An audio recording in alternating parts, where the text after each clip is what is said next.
My husband dragged me to the gala to impress the new owner. "Stay in the back because your dress is embarrassing," he hissed at me. When the billionaire arrived, he ignored my husband's handshake. He walked straight to me, took my hands and whispered with tears in his eyes, "I have been looking for you for 10 years, and I still love you." My husband dropped his glass and shattered the silence. My name is Audrey, and at 34 years old, I am living a double life. To my husband Preston, I am just a boring library archivist who wears thrift store clothes and knows nothing about business. To the rest of the world, I am a ghost who vanished 10 years ago. Tonight was supposed to be Preston's big night to impress the new owner of Thorn Global. Instead, it became the night his entire reality crumbled. Before I tell you how I destroyed his ego in front of the entire New York elite, please hit that like button and subscribe if you have ever been underestimated by someone who should have supported you.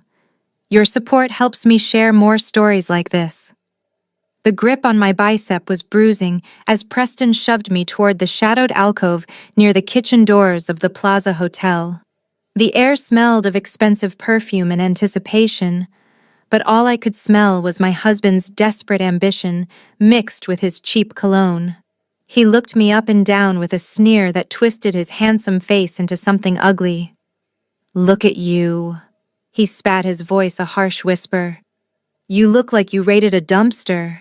"This is the Plaza Hotel, Audrey, not a neighborhood potluck. I told you to buy something decent." I looked down at my black dress. It was a vintage 1995 Chanel, a collector's item worth more than his car.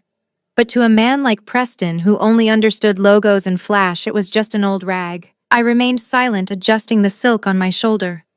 "I am sorry, Preston," I said quietly. "It was the only clean thing I had." He rolled his eyes. "Just stay here. Do not move. Do not speak to anyone.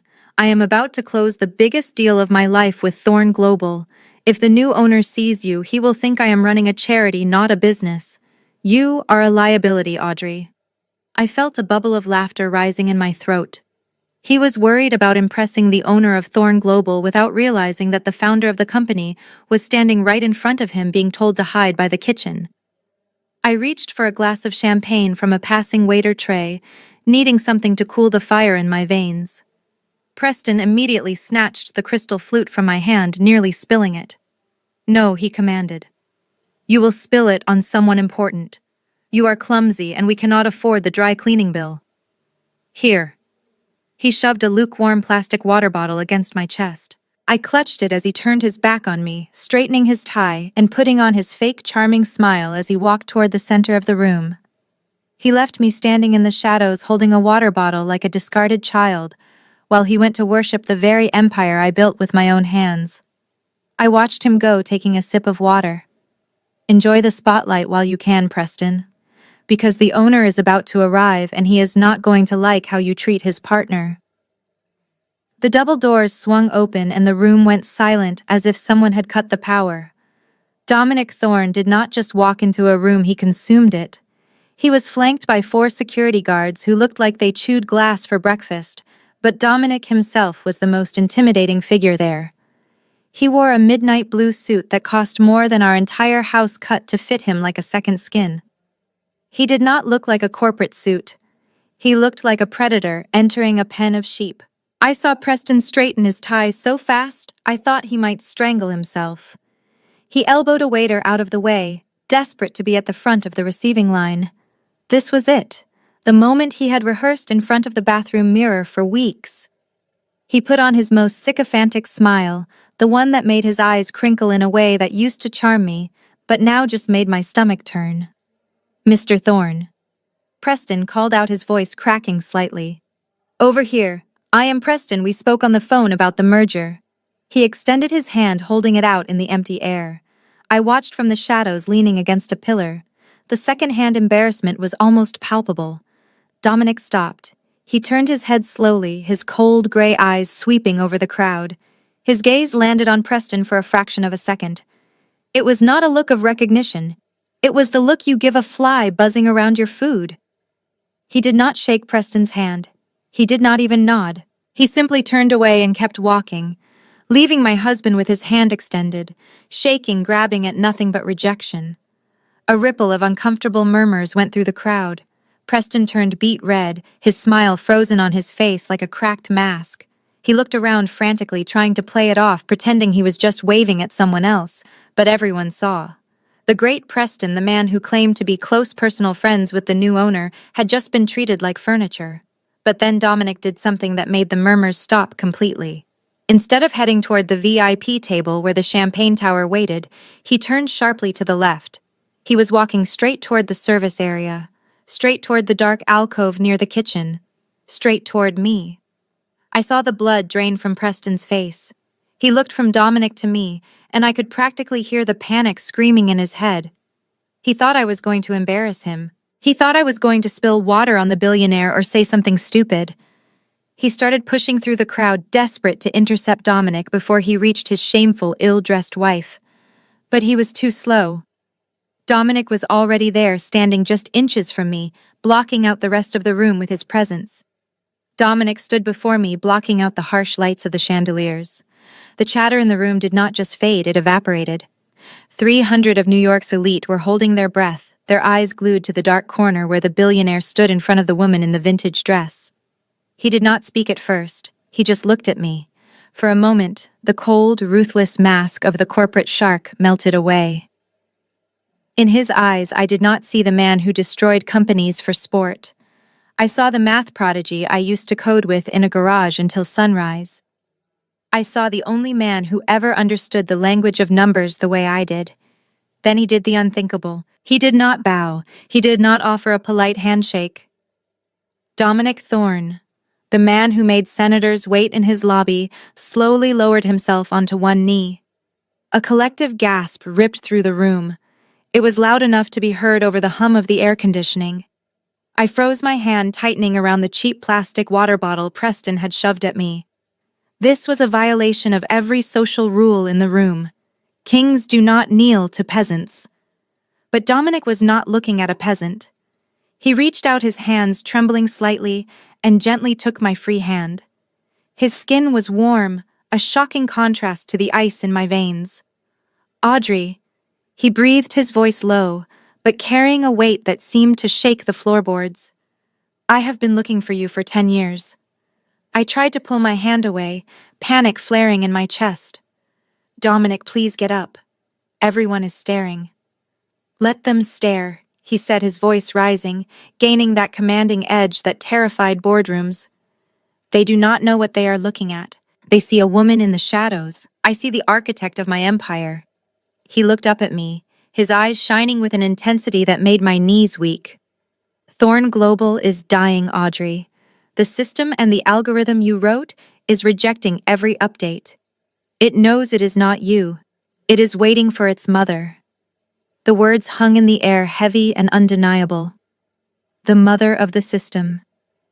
The secret I had buried under a decade of silence and a watertight NDA. Crash! The sound was sharp and violent, shattering the spell. I looked past Dominic's shoulder. Preston was standing 10 feet away, his face pale as a sheet. At his feet, shards of crystal and spilled champagne soaked into the expensive carpet. His mouth was open, but no words came out. The glass had slipped from his fingers, just like the control he thought he had over me. He looked at the most powerful man in the room kneeling before his embarrassing wife, and for the first time in our marriage, Preston looked small. Dominic slowly stood up, the movement graceful and deliberate. He looked at the shattered glass at Preston's feet, and then up at Preston's pale, sweating face. The disgust in Dominic's eyes was absolute. He turned back to me, ignoring the whispers that were now spreading like wildfire through the ballroom. "Come with me, Audrey," he said, his hand still hovering near mine. "You do not belong here with these people. You certainly do not belong with him." I looked at Preston. He was trembling, not from fear anymore, but from a rage that was starting to boil over. I looked back at Dominic. "Not yet," I said softly. "I cannot leave yet. There are things I need to finish first." Dominic studied my face for a long moment, then nodded. He reached into his suit pocket and pulled out a heavy gold metal card. He pressed it into my palm, his fingers lingering on mine for a second too long. "When you are ready to take your rightful place, call me," he said. He turned on his heel and walked out his security team, parting the crowd like the Red Sea. The moment the heavy doors closed behind him, Preston lunged at me. He did not ask if I was okay. He did not ask about the algorithm or the company. He grabbed my wrist, his fingernails digging into my skin, and yanked me close so his spit hit my ear. "You lying little tramp," he hissed. "Preston, you are hurting me," I said, trying to pull away, but his grip tightened. "Hurting you? That is rich. You just humiliated me in front of the entire industry. I knew you were hiding something about your past, but I did not think you were this cheap. 10 years, he has been looking for you." "What were you doing 10 years ago, Audrey? Were you one of his high-end escorts, is that it? Did you sleep your way through Wall Street before you trapped me?" I stared at him, genuinely stunned by the depth of his insecurity. He could not conceive that I might be intelligent. In his small, twisted world, the only way a woman like me could know a man like Dominic Thorne was through sex. "You think I was an escort?" I asked, my voice flat. "Do not play innocent."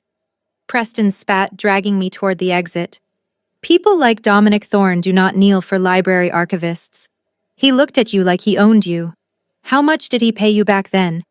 Is that where you got the money for that dress? God, I feel sick. I married a used woman." He pulled me through the lobby, walking so fast I nearly tripped in my heels. People stared, but Preston was too blinded by his own narrative to care. He threw the valet ticket at the attendant and tapped his foot impatiently. When our leased Mercedes pulled up, he opened the door and practically threw me inside. "We are going home," he growled, slamming the door shut. "And you are going to tell me exactly how many men you slept with before I was stupid enough to put a ring on your finger. You are going to pay for ruining my night, Audrey. You are going to pay dearly." The silence inside the Mercedes was heavier than the humid New York air outside. Preston gripped the steering wheel so hard his knuckles turned white. He did not look at me. He refused to even acknowledge my presence. Instead, he reached for the dashboard screen and dialed the one person who could fuel his rage even further. His mother, Patricia. He put the call on speakerphone, ensuring I would hear every word of my own trial. "Mom, you will not believe what she did," Preston said, his voice trembling with a mix of anger and the childish need for validation. "She humiliated me, Mom. She ruined everything." Patricia's voice screeched through the speakers, sharp enough to cut glass. "I told you, Preston. I told you that girl was a liability. What did she do now? Did she trip over her own feet again?" "Worse," Preston said, glancing at me with pure hatred. Thorne was there. Dominic Thorne. He ignored me completely, but he went straight to Audrey. He knelt in front of her mom. He acted like they were long-lost lovers. "I think she slept with him. I think she was one of his girls before I met her." A gasp came from the other line, followed by the voice of Brittany, his sister. "Oh, please. Audrey, a high-end escort. Do not give her that much credit, Preston. She does not have the looks or the charm for that. She is just a college dropout, remember?" My hands rested calmly in my lap, but inside my blood was boiling. This was their favorite narrative. She could not even finish a mathematics degree. Brittany continued, her voice dripping with venom. She quit in her junior year because the pressure was too much for her fragile little brain. She has been a quitter her whole life. That is why she hides in that library archiving dusty books. It is the only job where she does not have to use her brain. I stared out the window at the passing city lights. They called it quitting. They did not know that I left the university because I had already surpassed the curriculum. I left to lock myself in a basement for 18 months writing the code that would become the backbone of Thorne Global. I did not drop out because I was weak. I dropped out because I was busy becoming a billionaire. "She needs to be punished," Preston Patricia commanded. "She is living in your house, eating your food, and wearing clothes bought with your hard-earned money. She needs to remember who puts bread on the table. If she wants to act like a stranger, she can pay her own way." Preston ended the call and a cruel smirk spread across his face. He felt empowered now, backed by the toxicity of his family. You heard them, Audrey, he said, slowing the car down as we approached our driveway. You have been getting too comfortable. You think you can embarrass me and still live like a queen. He extended his hand, palm open. Give me the household credit card. I looked at him. That card was used for groceries and cleaning supplies. It had a limit of $2,000. Now Preston barked. I reached into my purse and pulled out the generic silver card. I placed it in his hand. The irony was suffocating. He was taking away my ability to buy milk, while the black titanium card in the hidden lining of my purse could buy his entire company 10 times over. No more organic vegetables for you, he sneered, pocketing the card. You can eat ramen until you learn some respect.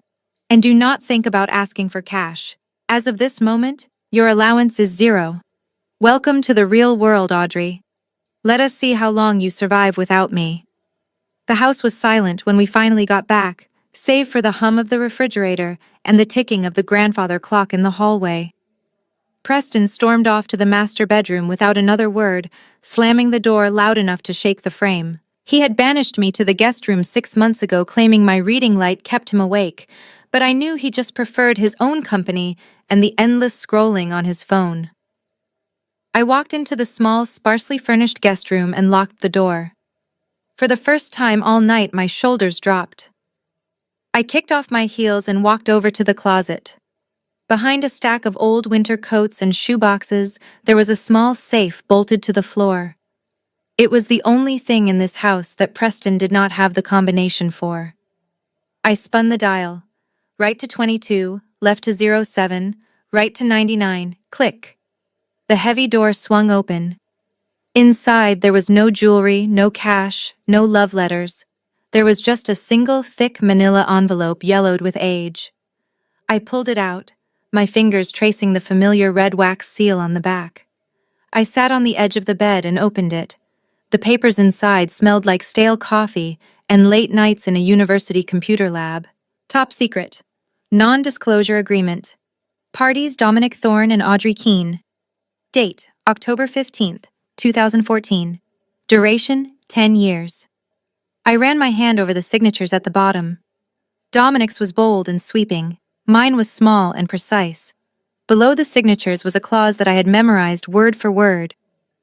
Upon the expiration of this agreement, the silent partner, Audrey Keene, shall have the right to reclaim full recognition, 50% of voting shares, and the position of founding chairman. I looked at the digital clock on the nightstand.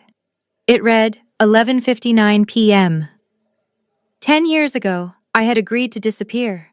I was young, terrified of the spotlight, and grieving the loss of my father. I wanted to build the code, not run the empire. So I let Dominic be the face. I let him take the credit, the fame, and the burden, while I faded into the background to live a normal life. I thought a normal life would mean a loving husband and a quiet family. Instead, it led me to Preston, a man who treated me like an accessory he was ashamed to wear. The numbers on the clock flickered. 11:59 turned to 12 a.m. October 16th, 2024. A slow smile spread across my face. It was not a polite smile. It was the smile of a wolf realizing the cage door had been left unlocked. The decade of silence was over. The ghost was allowed to speak again. I picked up my phone and saw a notification from Preston's family group chat. Patricia had sent a meme mocking women who marry for money. I swiped it away and opened a new contact that I had saved under the name Pizza Delivery to avoid suspicion. I typed a simple message. The contract is expired. I am ready to come home. I hit send. Almost instantly, the 3 dots appeared, followed by a reply from Dominic. Welcome back, Chairman. Board meeting is at 9 a.m. Shall I send the car? I looked at the closed door of my room, imagining Preston sleeping soundly in his king-sized bed, dreaming of his mediocre promotion. He had no idea that the woman sleeping down the hall was not just his wife. She was his boss's boss. Expired Preston. I whispered to the empty room.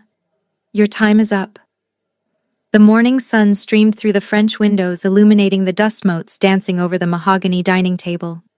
It should have been a peaceful scene, but the tension in the room was thick enough to choke on.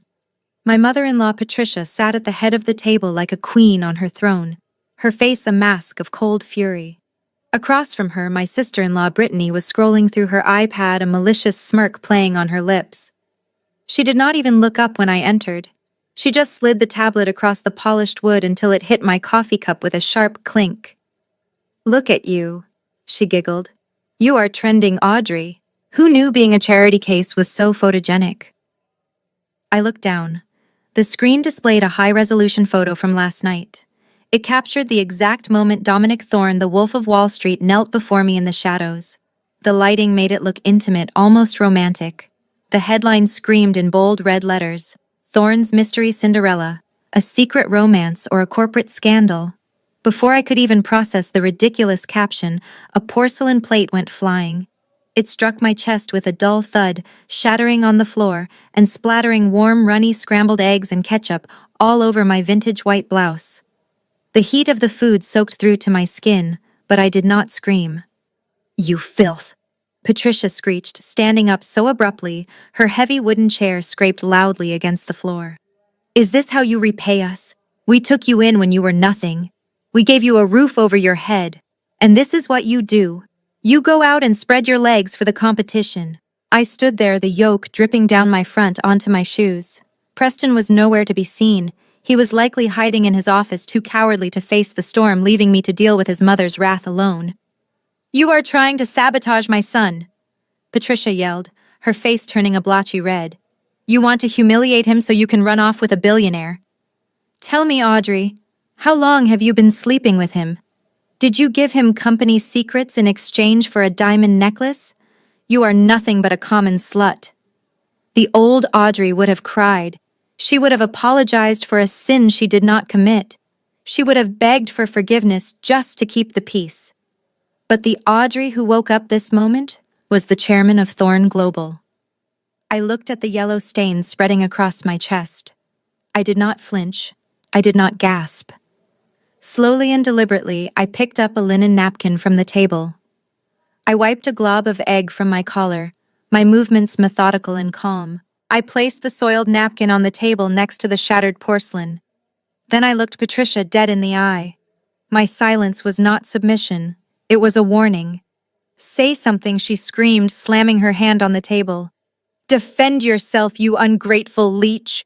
I simply turned around and walked toward the kitchen to get a broom. My refusal to engage, my absolute lack of fear, terrified her more than any scream could have. She was used to a victim. She did not know how to handle a stone wall. As I walked away, I heard her gasping for air, unable to comprehend that her power over me had vanished, along with the plate she just broke. The silence that followed my exit was broken not by an apology, but by the rhythmic click of hard leather soles on the marble floor. Tyrone walked into the dining room, bringing with him the frigid air of a courtroom. My brother-in-law was a corporate shark who wore his billable hours like armor. His bespoke charcoal suit was immaculate, cut to perfection, and his expression was as unreadable as a sealed indictment. Unlike Patricia, who ruled with hysterical emotion, Tyrone ruled with statutes and clauses. He did not look at the broken china or the egg staining the expensive Persian rug. He looked at me, assessing me the way an insurance adjuster assesses a totaled car that is no longer worth the repair cost. "Sit down, Audrey," he said, his voice smooth baritone and completely devoid of warmth. It was not a request.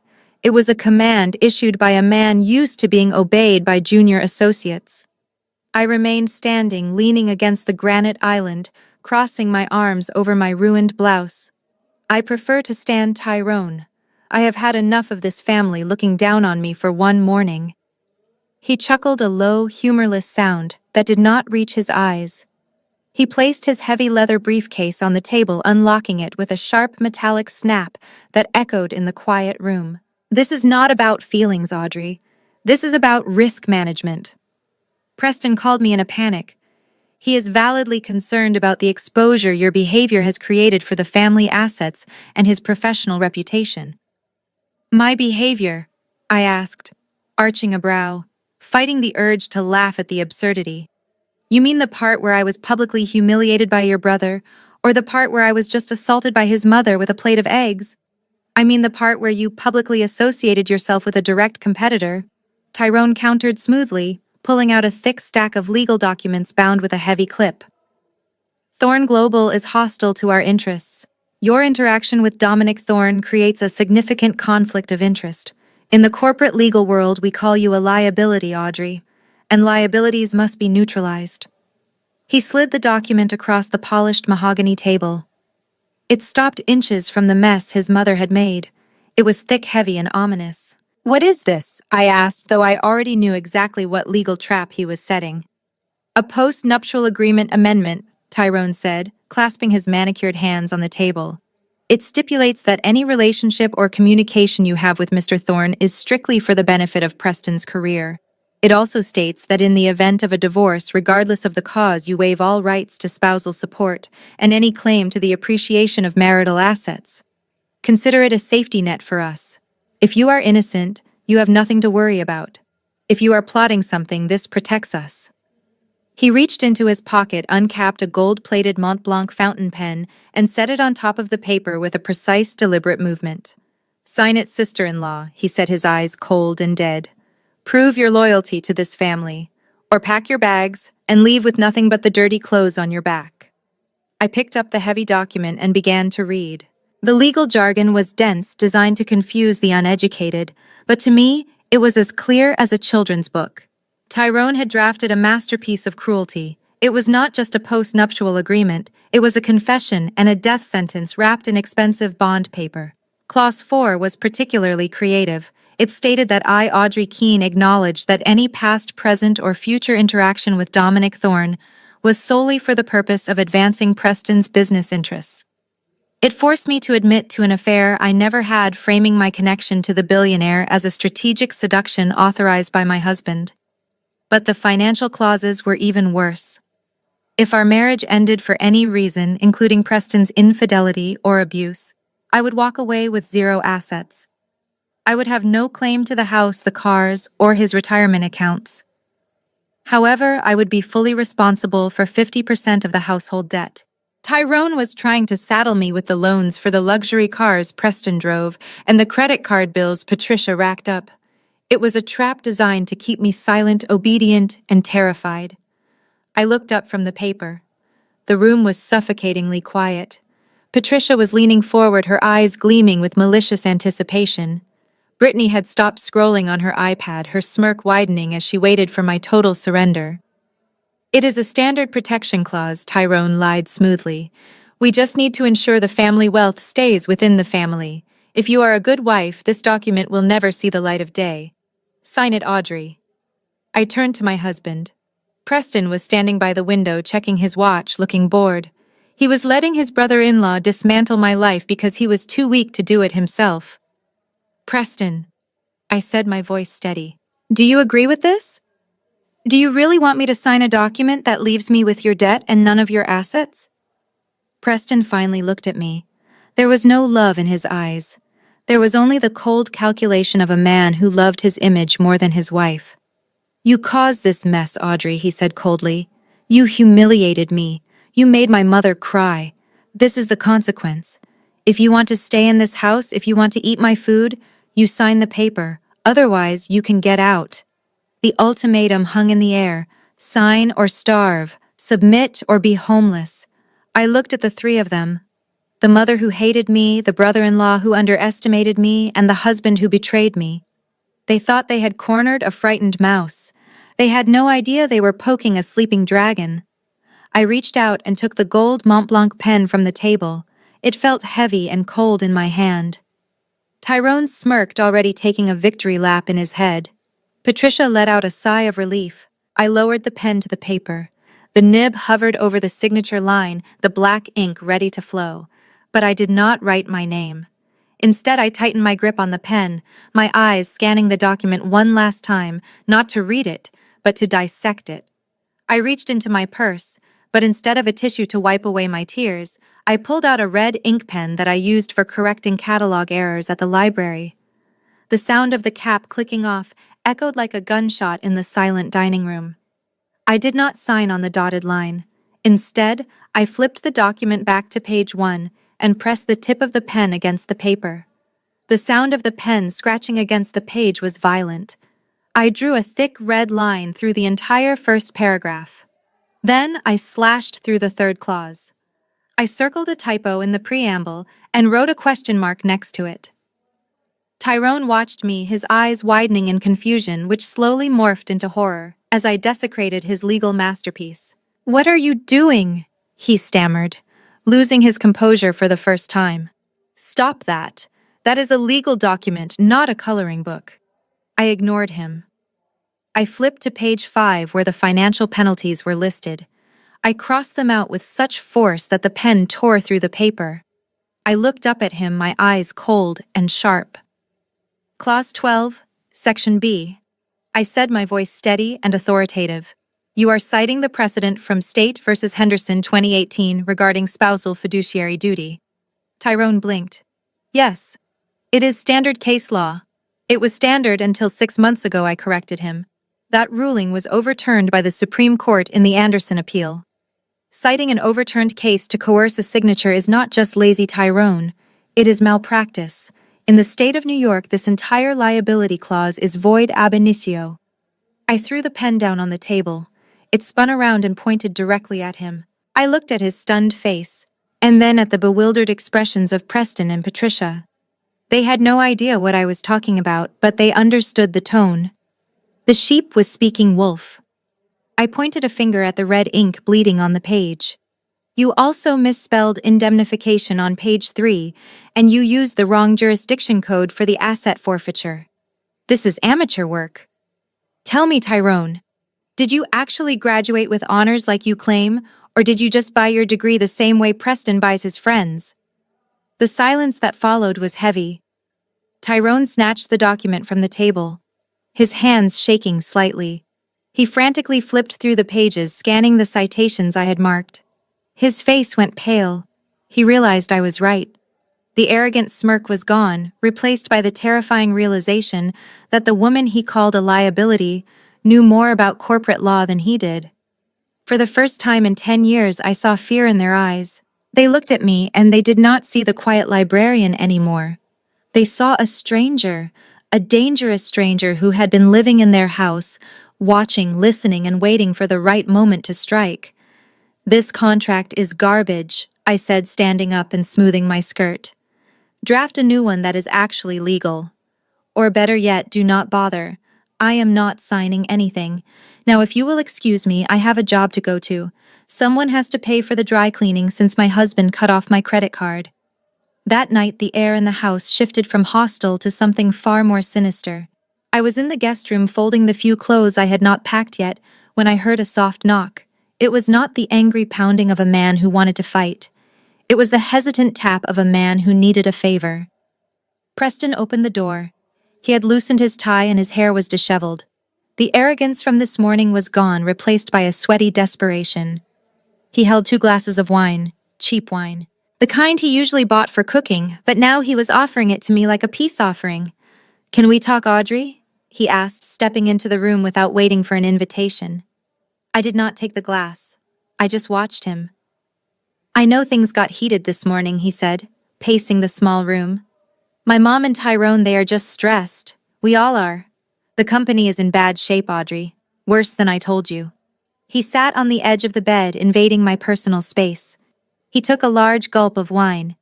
"If I do not close this merger with Thorn Global by Friday, I am finished. The firm will audit my accounts. They will find the loans I took out against the company credit line. I could go to jail, Audrey." I felt a flicker of pity, not for him, but for the man I thought I married.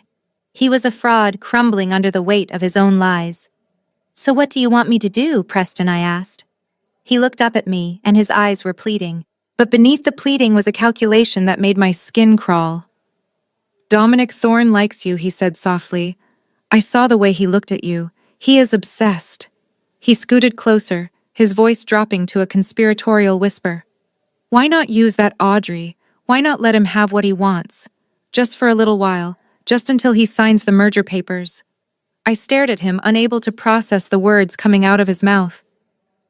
My husband, the man who vowed to cherish and protect me, was asking me to prostitute myself to save his mediocre career.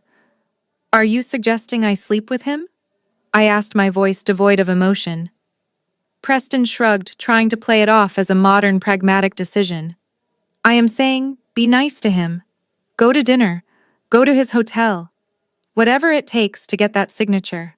I am a modern man, Audrey. I am open-minded. I would not be jealous, because I know you would be doing it for us. For our future. Once I am a partner, we can pay off the debts and start fresh. Just take one for the team, baby. He reached out to touch my knee. I recoiled as if I had been touched by a poisonous snake. I looked at him, and for the first time the last lingering thread of attachment snapped. I did not see a husband. I did not even see a man.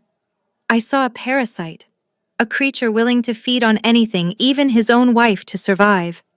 He did not just deserve to lose his job. He deserved to lose everything. I stood up, walking to the window so I did not have to look at his pathetic face. Get out, Preston, I said quietly. He stood up, assuming my lack of screaming meant I was considering it. Think about it, Audrey, he said, leaving the wineglass on the nightstand. It is just sex. It could save our lives. He closed the door behind him. I looked at the cheap wine. He was right about one thing. This merger was going to happen, but not the way he thought. I was not going to save him. I was going to be the executioner. I waited exactly 10 minutes before opening the bedroom door. I needed Preston to stew in his own desperation, but not long enough for him to come up with a plan B. I walked out into the hallway. Preston was still there, pacing back and forth like a caged animal. When he saw me, he stopped, his face a mixture of hope and suspicion. I forced my features into a mask of resignation. It was the hardest acting performance of my life. I have been thinking, Preston, I said, keeping my voice low and devoid of the anger I truly felt. You are right. We cannot lose this house. I cannot be homeless. And if this merger is the only way to save us, then I will do what needs to be done. Preston let out a breath he had been holding. His shoulders slumped in relief and a triumphant grin spread across his face. He thought he had broken me.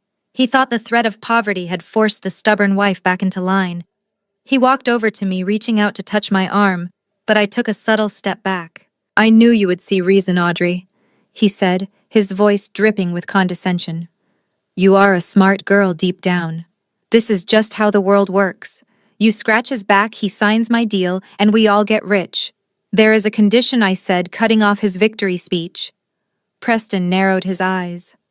What condition? If I am going to do this, I need to do it my way, I said, crossing my arms. Dominic Thorne is not a man you can just bat your eyelashes at. He is a numbers guy. He respects logic, not cheap seduction. If I am going to convince him to acquire your failing company, I need to know exactly what I am selling. I held out my hand, palm up. I will contact Dominic. But you have to give me the financial reports, so I know how to persuade him. I need the raw data, Preston. The real numbers, not the glossy brochure you show the investors. If he asks me a question and I lie, he will walk away. Preston hesitated. For a second, I thought he might refuse. The real numbers were a crime scene, and he knew it. But his desperation was stronger than his caution. He looked at me. The wife he considered a college dropout and a library archivist, and he decided I was too stupid to understand what I would be looking at. To him, a spreadsheet was just a grid of numbers. He had no idea it was my native language. Fine, he said. He walked into his home office and unlocked the bottom drawer of his desk. He pulled out a black USB drive. Everything is on here, he said, pressing the cold metal into my hand. The quarterly projections, the debt structure, and the asset list. Just do not bore him with the details, Audrey. Just get the signature. I closed my fingers around the drive. It felt heavier than it looked. Do not worry, Preston, I said, giving him a thin smile. I will make sure he sees exactly what this company is worth. He patted my cheek, a gesture that made my skin crawl. Good girl. Make me proud. I watched him walk away, whistling a tune, completely oblivious to the fact that he had just handed the executioner the axe. I looked down at the USB drive in my hand. I did not need to sleep with Dominic to destroy Preston. I just needed to show the world the truth. And now I held the truth in the palm of my hand. The news that I had agreed to help Preston secure the merger spread through the house like a virus. By the time I walked into the living room, the atmosphere had shifted from hostility to a manic sort of celebration. Patricia and Brittany were huddled together on the beige sofa, surrounded by architectural magazines and luxury catalogs. They looked like vultures who had just spotted a fresh carcass. I moved quietly around the room, picking up the discarded coffee cups and straightening the pillows they had tossed aside. To them, I was invisible again. A maid, a tool, a means to an end. "We definitely need the summer house in the Hamptons," Mom Brittany said, tapping her finger on a glossy photo of a $5 million estate. "Once Preston is a partner, his bonus alone will cover the down payment. I can finally host the 4th of July party without being embarrassed by our lack of a pool." Patricia nodded, her eyes gleaming with greed. "And I want that Bentley SUV, the one in midnight blue. The lease on my Mercedes is up next month and I deserve an upgrade for all the stress I have been under. Preston owes me that much for raising him. They were spending money they did not have based on a deal that was built on theft. It was pathetic, but what they said next made my blood run cold." "What about her?" Brittany asked, jerking her head in my direction without actually looking at me. She was cleaning a smudge off the glass coffee table just a few feet away. "What about who?" Patricia asked, dismissing me with a wave of her hand. "Audrey. If she actually pulls this off and gets Thorne to sign, Preston is going to have to keep her around, right? I mean, she will want a cut." Patricia laughed, a harsh barking sound. "Don't not be naive, Brittany. Once the ink is dry on that contract, we do not need her anymore. Preston says the non-compete clauses in the merger will protect him. He can file for divorce a month after the deal closes. We will give her a few $1,000s to go away, and she will be happy with it. She is used to being poor." I paused, my hand hovering over the glass. They were planning to discard me before the victory champagne was even popped. They saw me as nothing more than a bridge to cross and burn. "She is just a stepping stone." Patricia continued, her voice dripping with disdain. "Once we get to the other side, we kick it into the river. Preston deserves a wife with class, someone who fits our new tax bracket, not a librarian who buys clothes at Goodwill." I finished wiping the table. I did not shake. I did not cry. I simply stood up and walked out of the room, leaving them to their fantasies of wealth and cruelty. I went into the hallway and pulled my phone from my apron pocket. They wanted a bridge. I would give them a trapdoor. I opened the encrypted messaging app and found Dominic's contact. My fingers moved swiftly over the screen. Plan B, start. I hit send. In the living room, Patricia and Brittany were still laughing, dreaming of a future that I had just canceled. While Preston was busy celebrating his imaginary victory with a glass of scotch, Tyrone sat in the dimly lit study, his face illuminated by the harsh blue glow of his laptop screen.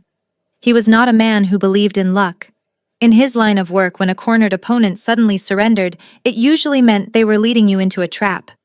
Audrey's sudden capitulation did not sit right with him. One minute she was tearing apart his contract with the precision of a seasoned litigator, and the next she was playing the role of the submissive wife.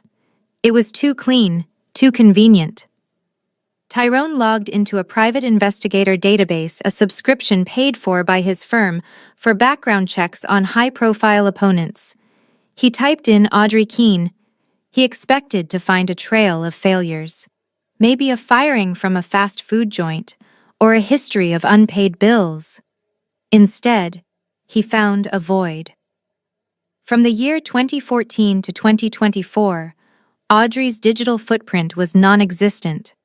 No tax returns, no employment history, no rental agreements, no social media presence. It was not the profile of a lazy housewife. It was the profile of a ghost, or someone who had been scrubbed from the system by people with very deep pockets and very high security clearance. He slammed his laptop shut and walked into the hallway where Preston was practicing his handshake in the mirror. "Preston, we have a problem," Tyrone said, his voice low and urgent. Preston did not even turn around. "Relax, Tyrone," she agreed.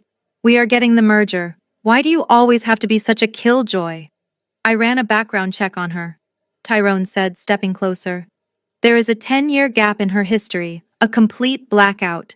People do not just disappear for a decade, Preston, unless they are in witness protection or they are working on something highly classified.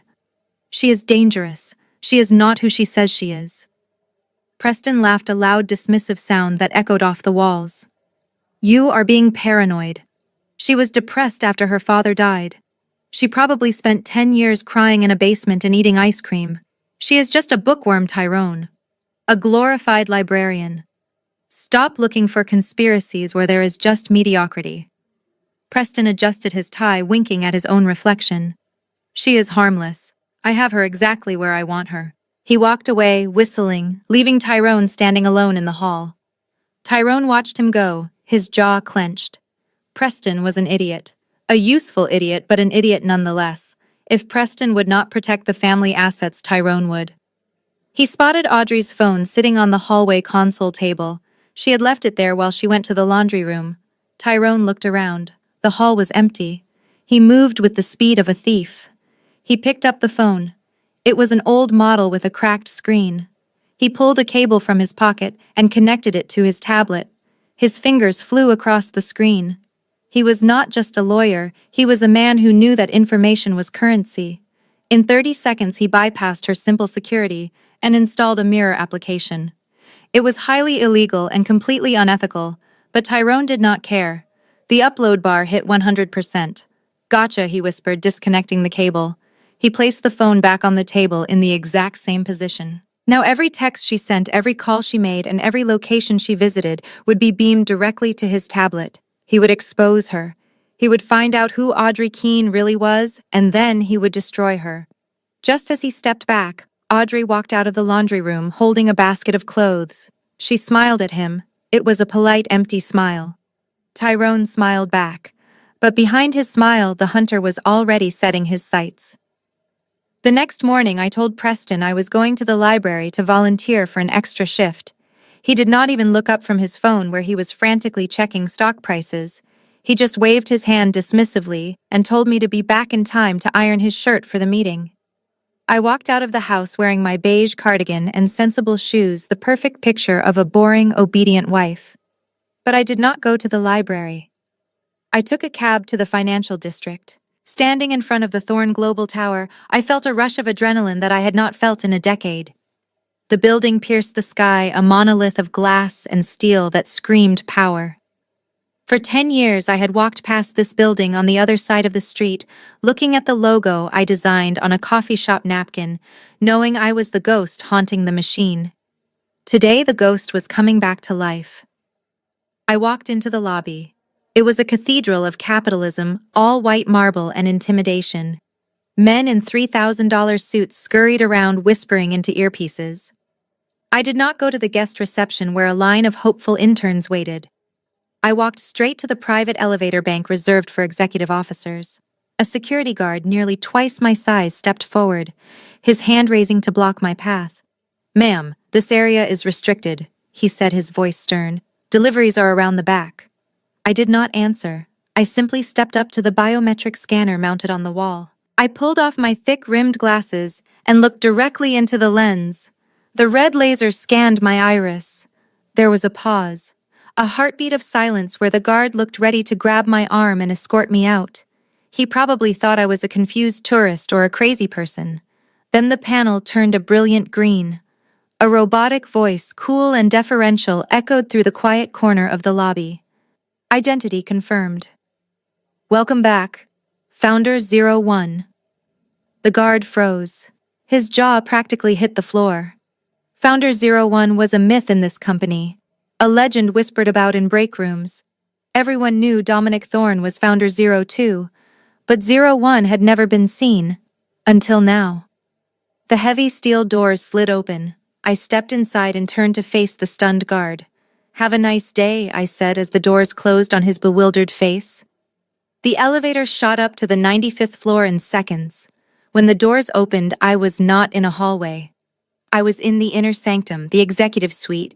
The air here smelled different. It smelled of money and absolute control. Dominic was standing by the floor-to-ceiling window looking out over the city that he held in the palm of his hand. He turned when I entered. He was not smiling. He looked relieved. "I wasn't sure you would actually come," he said. "I told you, Dominic.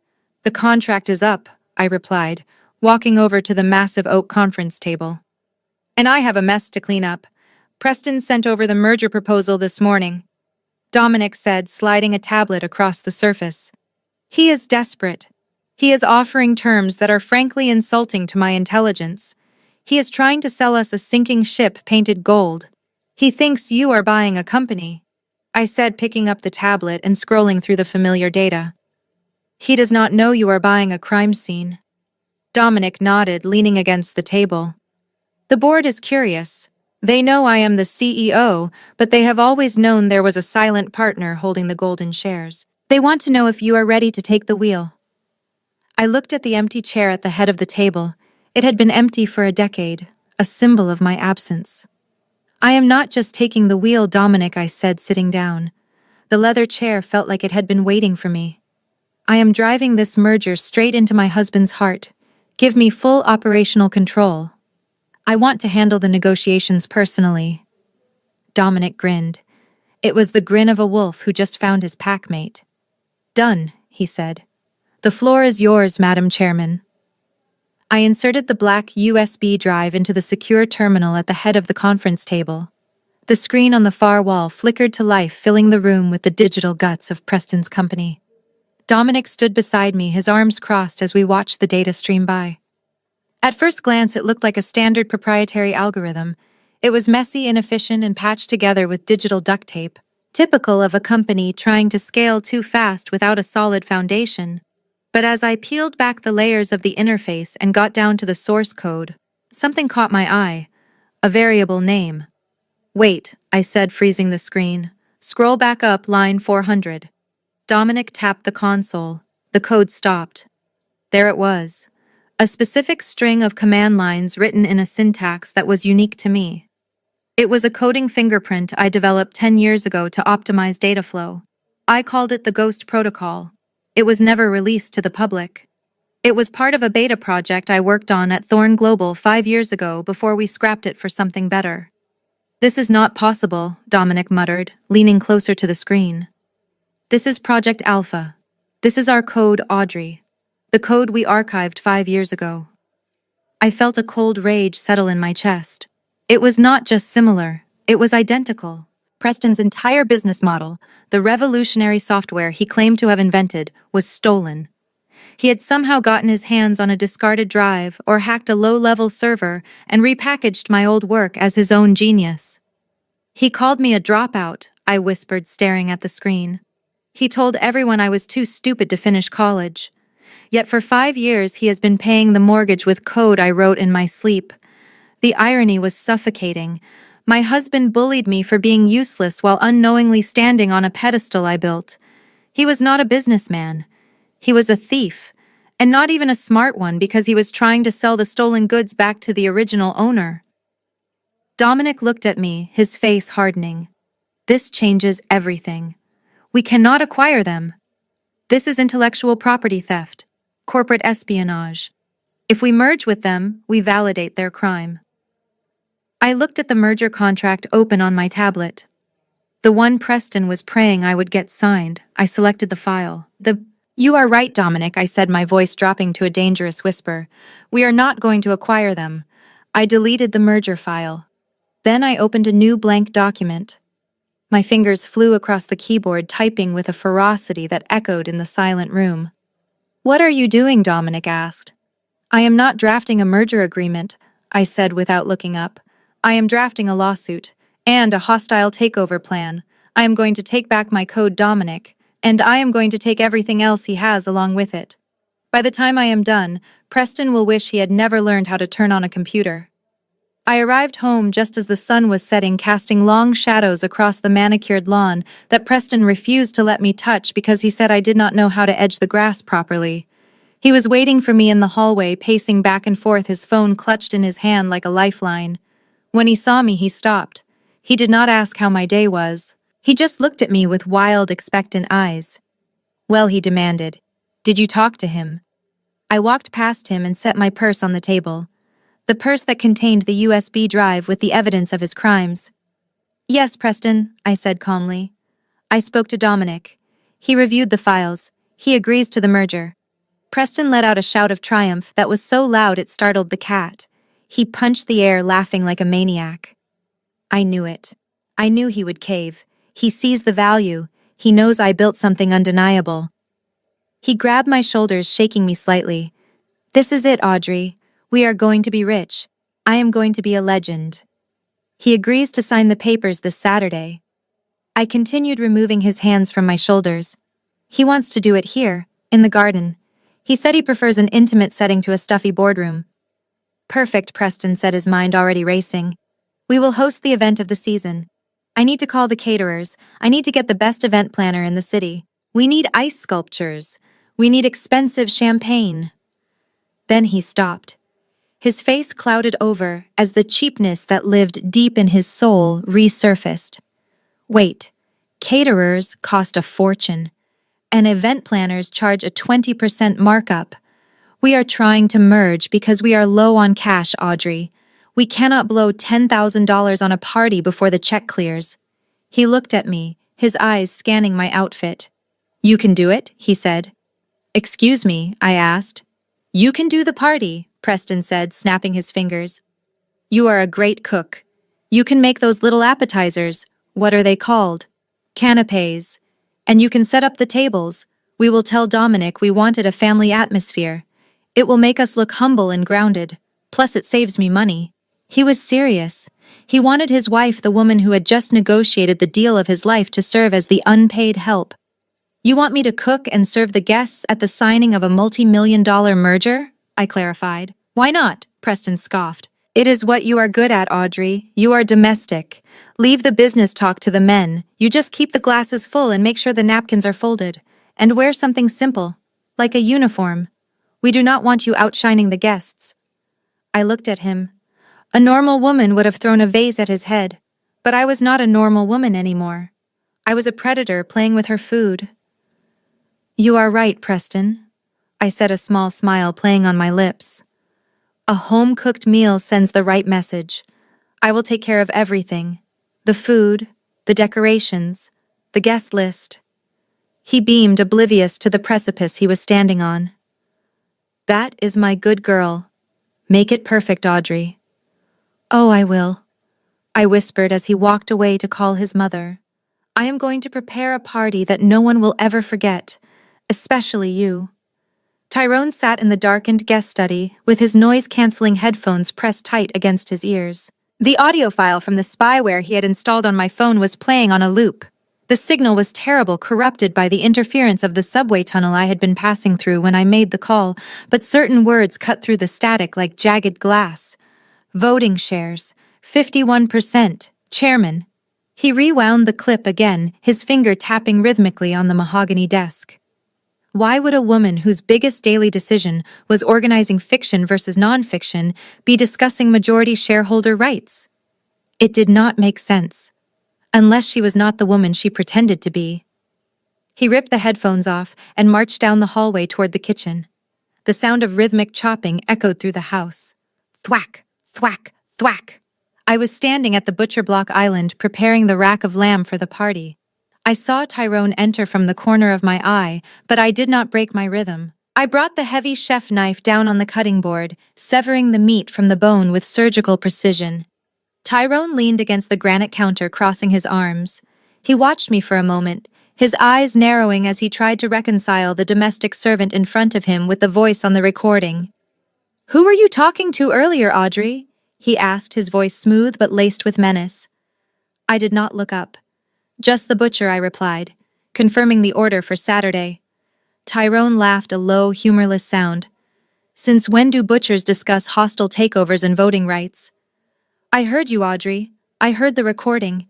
You were talking about seizing control of a company. Who are you really working for? Are you a corporate spy? Is that it?" I stopped chopping. I set the knife down and reached for the heavy meat cleaver hanging on the magnetic strip.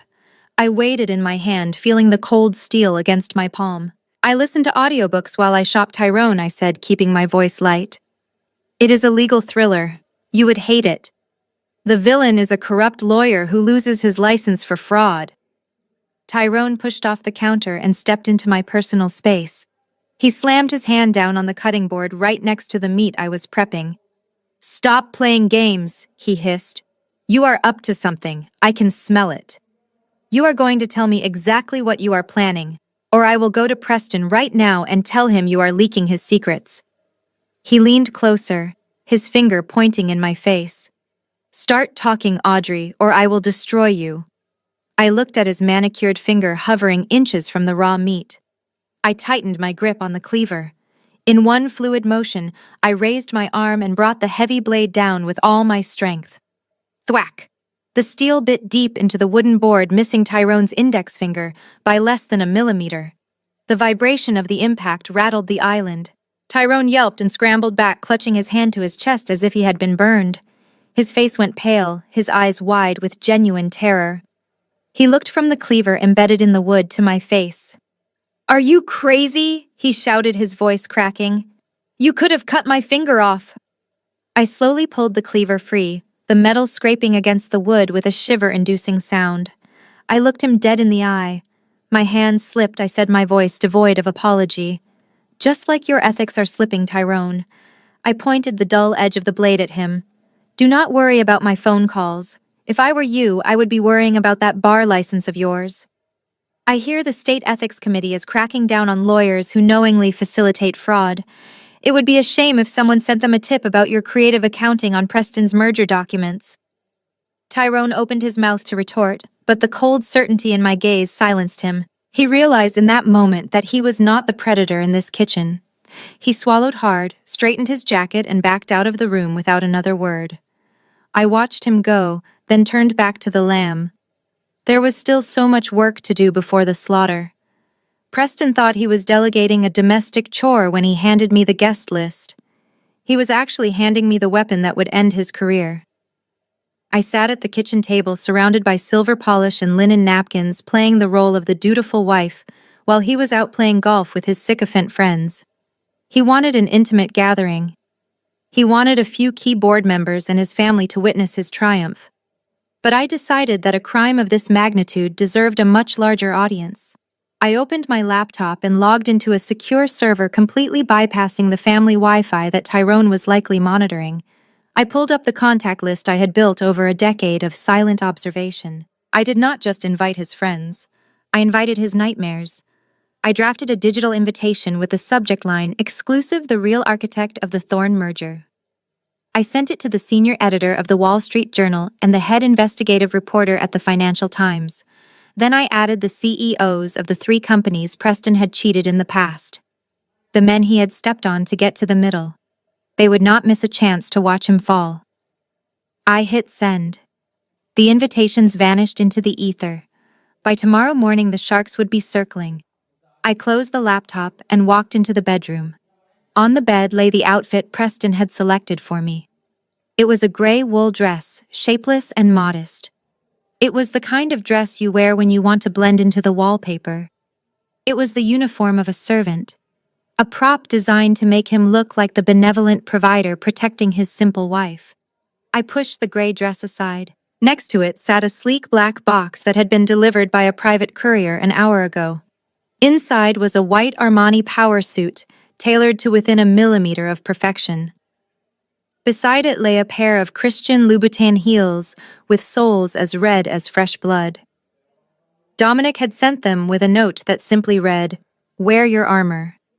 I ran my fingers over the cool silk of the lapel.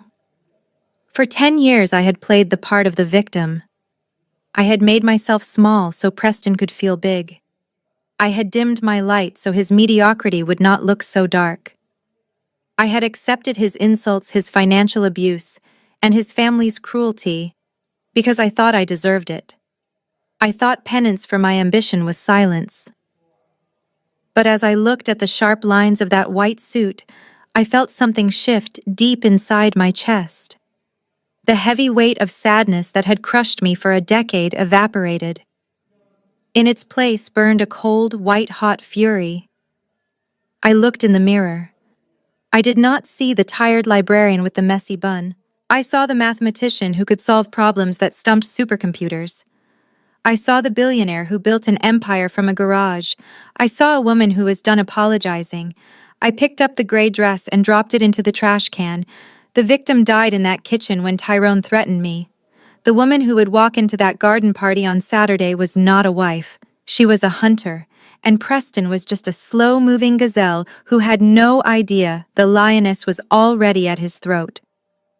The night before the party, Preston was vibrating with a manic energy that was exhausting to watch. The house was quiet, but his ego was loud enough to fill a stadium. He stood by the French doors looking out at the dark garden where the white tents were already set up for tomorrow. He held a glass of Blue Label scotch in his hand, swirling the amber liquid with the confidence of a man who believes he has already won the lottery. I sat on the sofa polishing the silverware. It was a menial task that he had assigned to me, but I found it meditative. With every stroke of the cloth, I was not just cleaning a fork, I was sharpening a weapon. Preston turned away from the window and looked at me. His eyes were glassy with alcohol and unearned pride. He walked over and sat on the arm of the sofa, looking down at me like a benevolent king addressing a peasant. "You know I have been thinking about you, Audrey," he said, taking a slow sip of his drink. "Once this deal goes through, things are going to change. We are going to be in a different tax bracket. We are going to be interacting with a different caliber of people." I did not look up from the silver knife I was polishing. "Is that so, Preston?" "Yes," he continued, his voice dripping with condescension. "And I do not want you to feel left out. I know you struggle with finding a purpose. It must be hard for you watching me build an empire while you just exist. So I have decided to give you a little project." He paused for dramatic effect, waiting for me to gasp in gratitude. "I am going to buy you a bakery," he announced. "A cute little shop downtown. You like to bake, right? You are always making those cookies. It will give you something to do during the day so you do not feel so useless. You can wear a little apron and sell cupcakes to the soccer moms. It will be good for you to have a hobby." I stopped polishing. I looked at the reflection of my face in the silver knife. It was distorted, but my eyes were clear. He was offering me a crumb while stealing my loaf. He wanted to box me into a stereotype to keep me small and safe and covered in flour while he played with the big boys using my toys. I set the knife down on the velvet cloth and looked up at him. I forced a smile that did not reach my eyes. "That is very generous of you, Preston," I said, my voice smooth and cold. "But I have to decline." Preston frowned, confused by my lack of enthusiasm. "Why? It is a perfect idea. What else are you going to do with your life?" I stood up and walked over to him. I took the empty glass from his hand and placed it on the table. "To be honest, Preston, I have lost my taste for pastries," I said, leaning in close enough to smell the scotch on his breath. "I found that I have a much bigger appetite these days. I do not want to bake cakes. I prefer swallowing corporations whole." Preston stared at me for a second, and then he threw his head back and laughed. It was a loud barking sound that echoed through the empty house. "God, you are funny when you try to be tough," he said, wiping a tear from his eye. "Swallowing corporations? That is cute, Audrey. You stick to the cupcakes. Leave the corporate rating to the men." He patted my cheek dismissively and walked toward the stairs. "Get some sleep," he called out over his shoulder. "You have a lot of serving to do tomorrow. I want everything perfect." I watched him ascend the stairs to the master bedroom. He walked with a swagger, completely unaware that he was walking toward a guillotine. He thought I was joking. He thought I was cute. He had absolutely no idea that the monster he was afraid of was not under his bed. She was standing right in his living room, turning out the lights. The sun rose on Saturday morning, bringing with it a chaotic energy that vibrated through the floorboards. The house had been transformed into a stage set for Preston's imaginary triumph. White lilies filled every corner because Patricia insisted they looked expensive, even though the scent was cloying and funeral-like. I had been up since 4 in the morning arranging the hors d'oeuvres on silver platters and ensuring the champagne flutes were spotless. Preston was in the living room hyperventilating. He was wearing his navy suit, checking his reflection in the hallway mirror every 30 seconds. Patricia marched in, holding a clipboard. She had no business holding, barking orders at the hired waitstaff I had pretended to book, but who were actually actors I hired to enjoy the show. Then she stopped and looked at Preston's feet, her face twisted in horror. "Preston, look at your shoes," she shrieked. "They are scuffed. You cannot meet Dominic Thorne in scuffed shoes. It looks unprofessional. It looks poor." She turned to me, snapping her fingers. "Audrey, get the polish kit. Fix this immediately. We do not have time for him to change." I looked at her and then at Preston. He did not object. He just lifted his foot onto the ottoman, expecting me to service him like a shoeshine boy. "Hurry up, Audrey," he said, checking his watch. "They will be here any minute." I fetched the wooden box from the closet and knelt at his feet. The old Audrey would have felt humiliated kneeling on the floor in her own home while her mother-in-law critiqued her technique. But I felt a strange sense of calm. I opened the tin of black wax and dipped the cloth in. I began to rub the leather in small circular motions. The smell of the polish was sharp and chemical. I worked the wax into the scuff marks, erasing the imperfections, just like Preston tried to erase me. "Harder, Audrey," Patricia commanded, standing over me.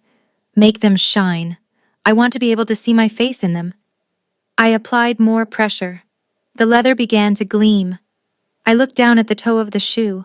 The black surface was so polished it acted like a dark mirror. I saw my own reflection staring back at me. I expected to see a tired, defeated woman.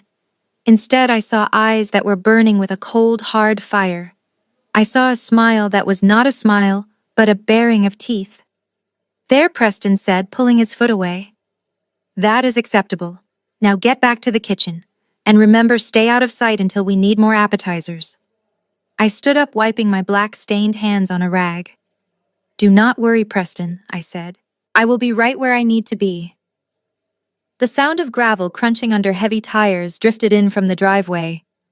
Preston ran to the window. "He is here," he whispered, his voice trembling. "The limo is here. Everyone places."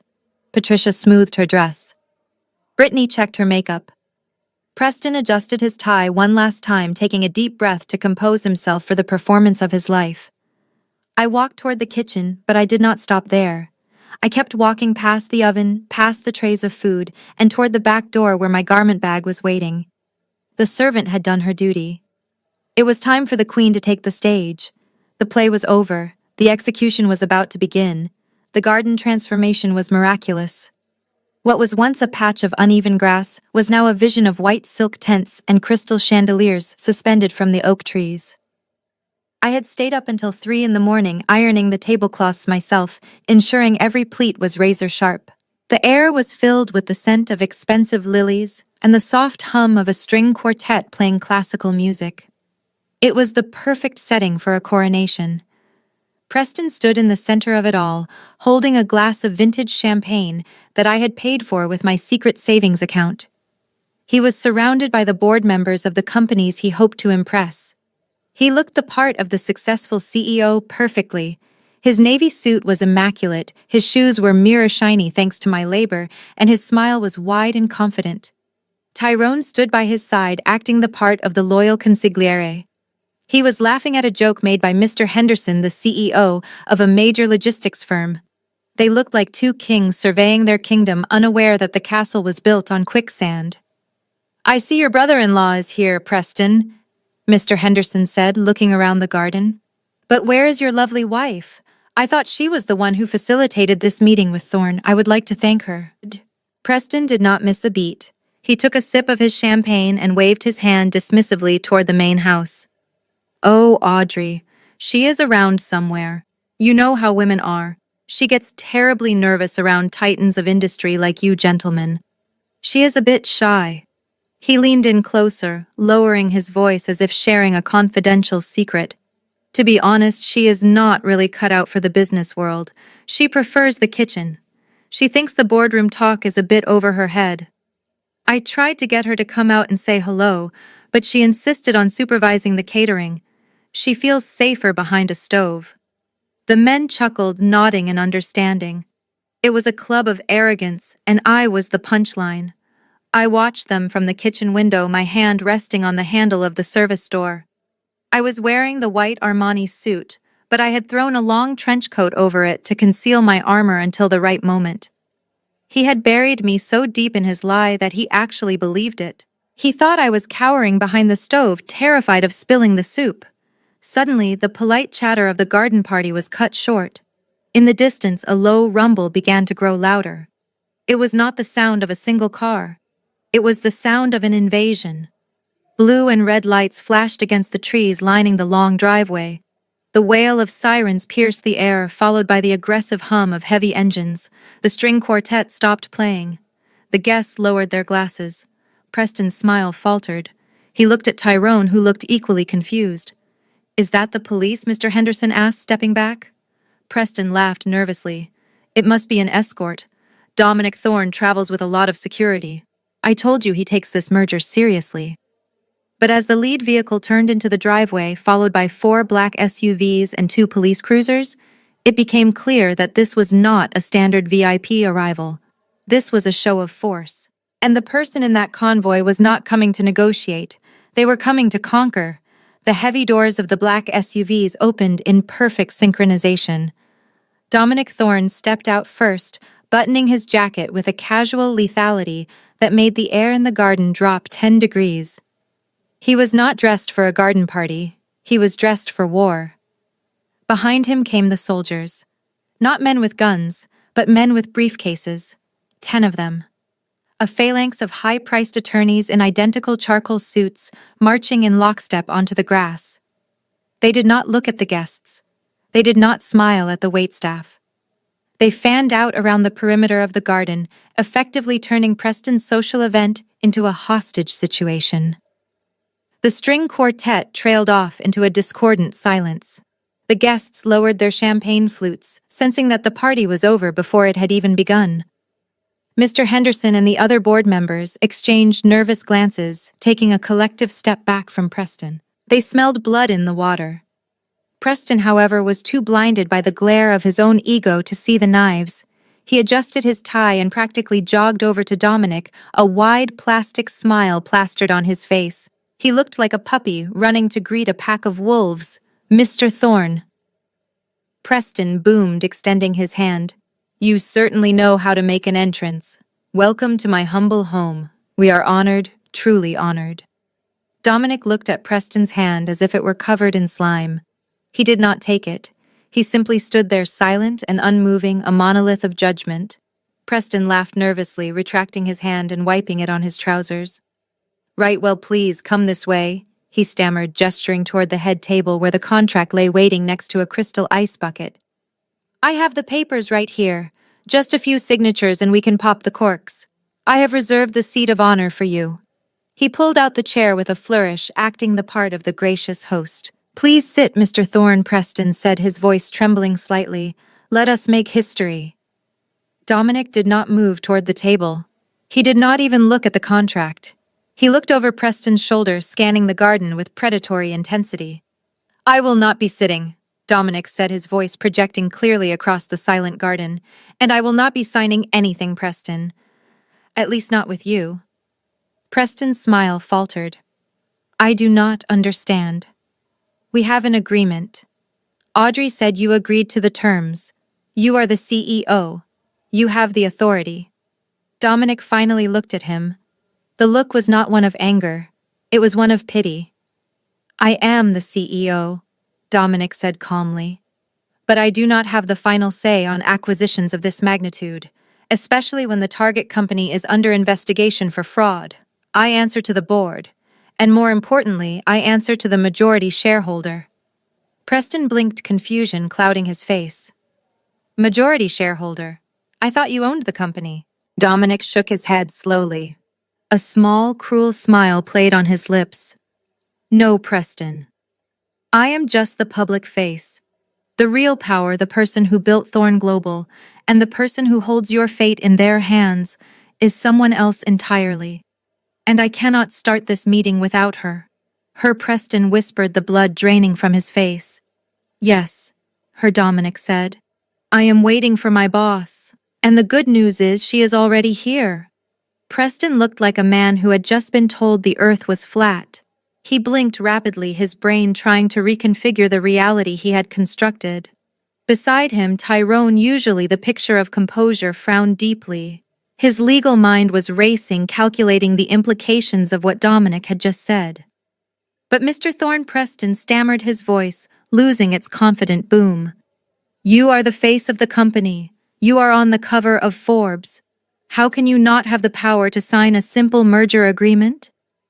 Dominic smiled, but it was a smile devoid of warmth. It was the smile of a chess player who had just cornered the king. I run the day-to-day operations, Preston. I make the stock prices go up. I hire the talent. But I do not own the soul of Thorne Global.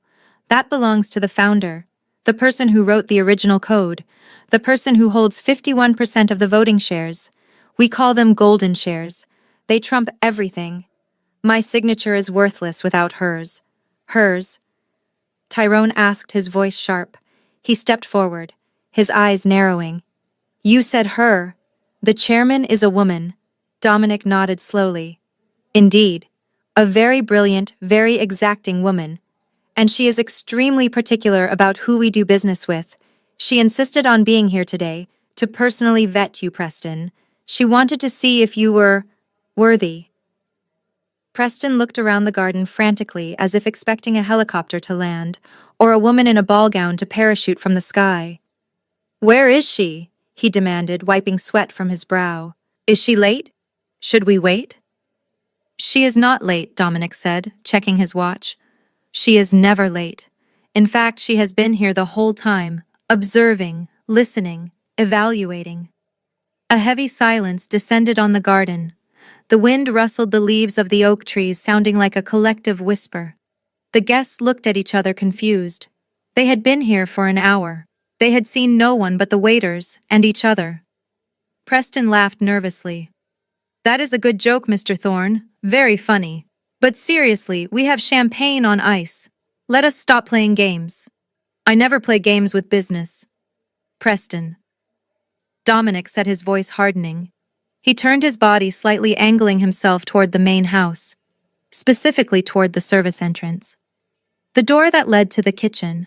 The door I had walked through 1,000 times with groceries and garbage bags. All eyes followed his gaze. The guests, the lawyers, the board members, and my husband. They all stared at the white wooden door. For a moment, nothing happened. Then the brass handle began to turn.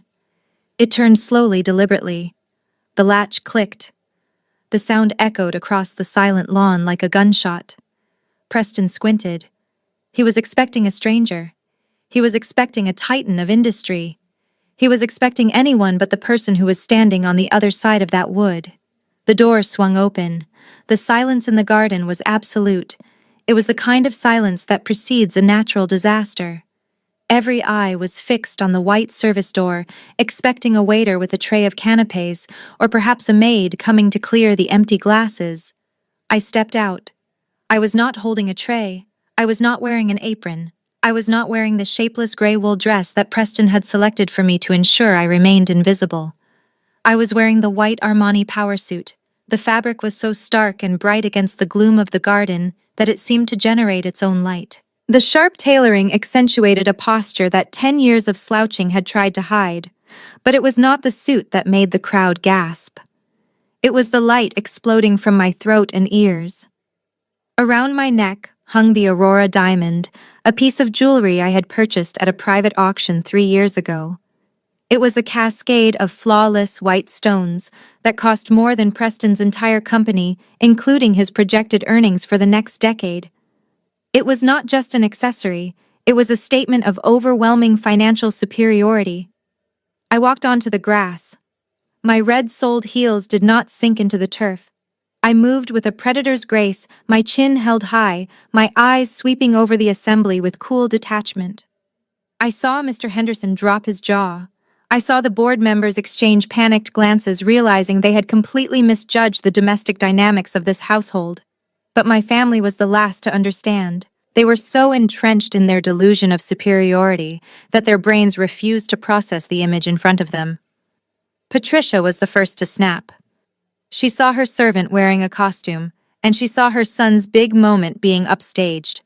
She marched across the grass, her face contorted in a mask of ugly rage. "What the hell are you doing?" she shrieked, her voice cracking with hysteria. "Have you lost your mind? Get back inside immediately." She reached out to grab my arm. Her fingers curled into claws ready to drag me back to the kitchen where she believed I belonged. "Take that off," she hissed, pointing at the necklace. "Where did you get that? Did you steal it from my jewelry box? You are ruining everything. Go back inside before I have you committed." I did not flinch. I did not step back. I simply stopped and turned my head slowly to look at her. The look in my eyes was so cold, so devoid of the fear she was used to seeing, that she froze mid-step. Her hand hovered in the air, unable to bridge the gap between us.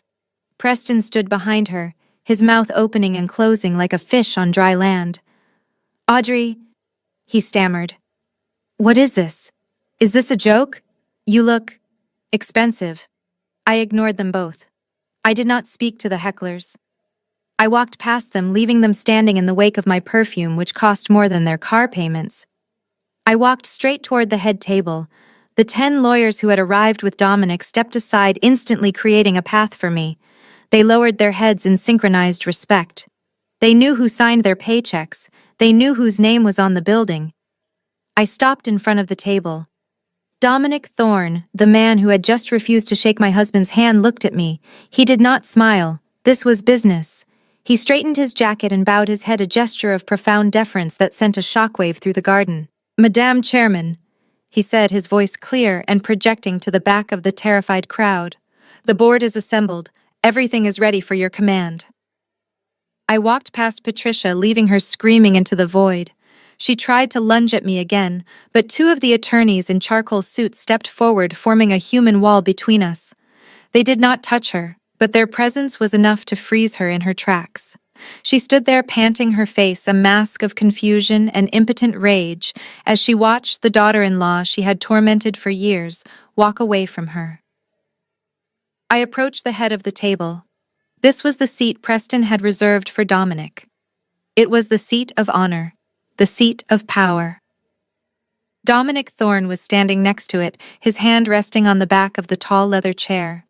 When I arrived, he did not gesture for me to find another spot. He pulled the chair out for me. "Thank you, Dominic," I said softly. I sat down.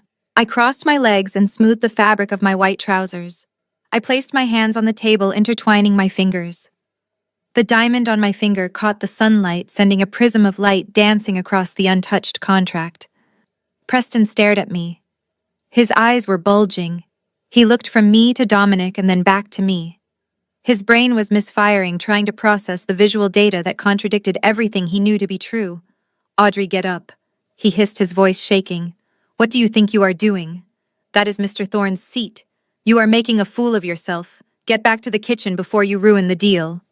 He looked at the board members, forcing a laugh. "I am so sorry, gentlemen. My wife is clearly having some sort of breakdown. The stress of the party must have gotten to her." He reached out to grab my shoulder to physically pull me out of the chair. "Sit down," Preston Dominic commanded. His voice was not loud, but it carried the weight of a gavel striking a sound block. Preston froze his hand inches from my suit. He looked at Dominic's cold eyes and slowly lowered his hand. "I do not understand," Preston whispered. "Why is she sitting there?" I looked up at him. I did not blink. "You said something to me yesterday, Preston," I said, leaning forward slightly. "You told me that I was not cut out for the business world. You said I was too soft. That I belonged in the kitchen baking cookies while the men did the real work." Preston swallowed, hard beads of sweat forming on his forehead. I smiled. It was a terrifying smile. "You were right, Preston. I am not cut out for your world. Because in your world you have to beg. You have to lie. You have to scramble for scraps and pretend they are a feast. That is not my world." I tapped the table with my index finger. "I do not fit in the world of people who ask for permission, Preston. I live in the world of people who give orders.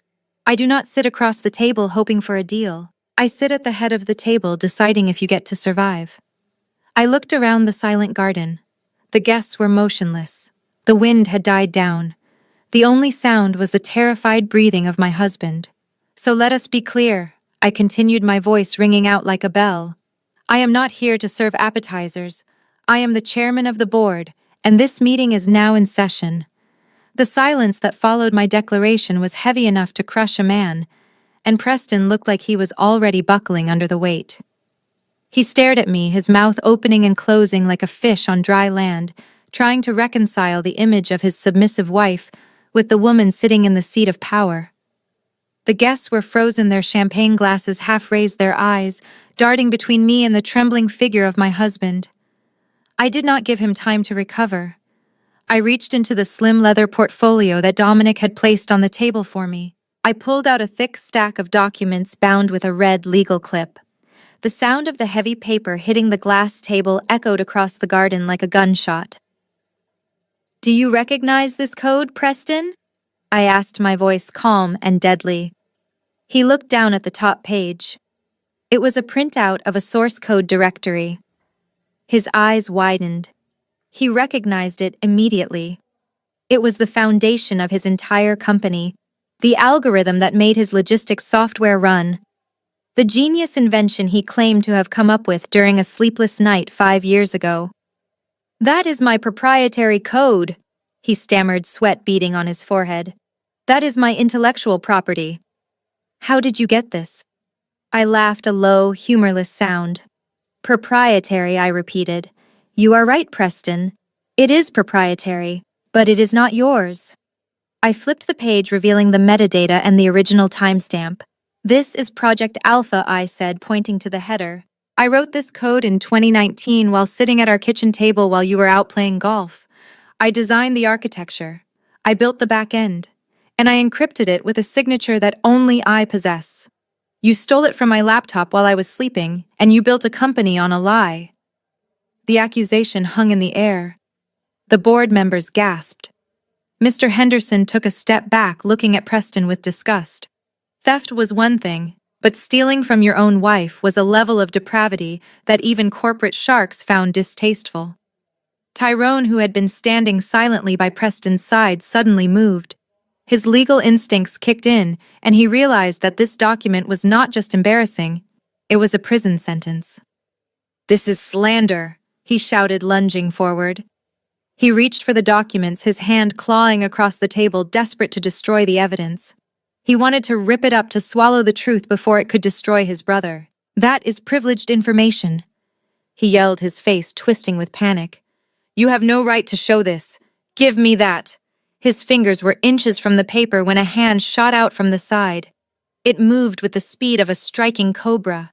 Dominic intercepted Tyrone's wrist in mid-air. His grip was like a steel vice. "I would not do that if I were you, counselor," Dominic said, his voice dangerously low. Tyrone froze, wincing in pain as Dominic tightened his grip.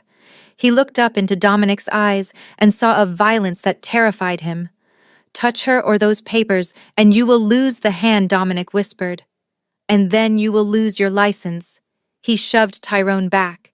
Tyrone stumbled, crashing into a waiter and sending a tray of crystal glasses shattering to the ground.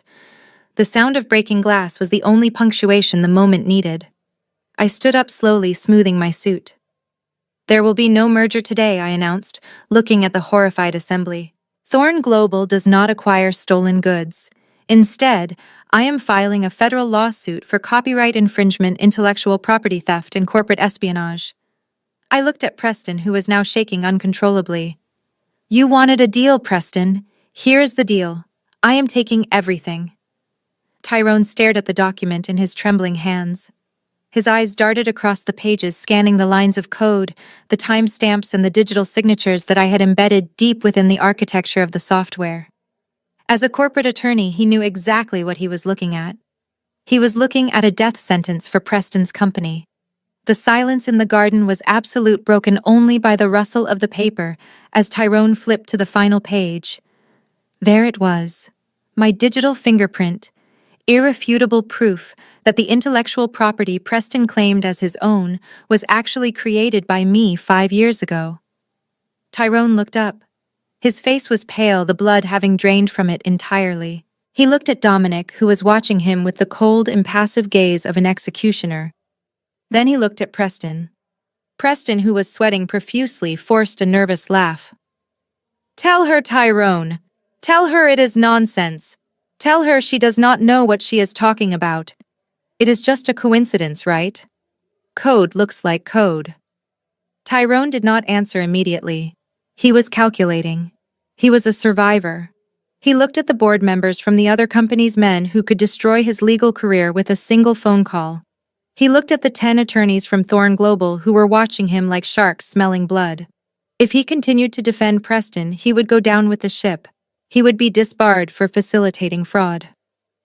He made his choice in a heartbeat. Tyrone dropped the papers onto the glass table. He took a large, deliberate step away from Preston, putting physical distance between himself and his brother-in-law. He adjusted his suit jacket, his expression shifting from panic to professional detachment. "I did not know about this," he said, his voice loud enough for everyone to hear. Preston blinked, confused. "What? You told me the intellectual property was clean." "Preston," Tyrone said, his voice rising with feigned indignation. "You signed an affidavit stating that you were the sole creator of the source code. You never told me you harvested it from a private server." Tyrone looked at the crowd performing for the audience. "I cannot represent a client who lies to his counsel. This is fraud, Preston. This is grand larceny, and I will not be a party to it." Preston reached out, grabbing Tyrone's sleeve. "Tyrone, what are you doing? You are family. You are my lawyer. Fix this." Tyrone yanked his arm away as if Preston were contagious. "Not anymore," he spat. "I am resigning as your legal counsel effective immediately. I will not risk my license for your incompetence. You are on your own." He turned to me and Dominic, giving a stiff, formal nod. "Madam Chairman, Mr. Thorn, I was misled by my client. I have no part in this. I will be forwarding my resignation to the Bar Association to clear my name." Tyrone grabbed his briefcase and marched out of the garden without looking back. He left his sister crying and his brother-in-law standing alone in the middle of the lawn. Preston looked around wildly. His allies were gone. His lawyer had fled.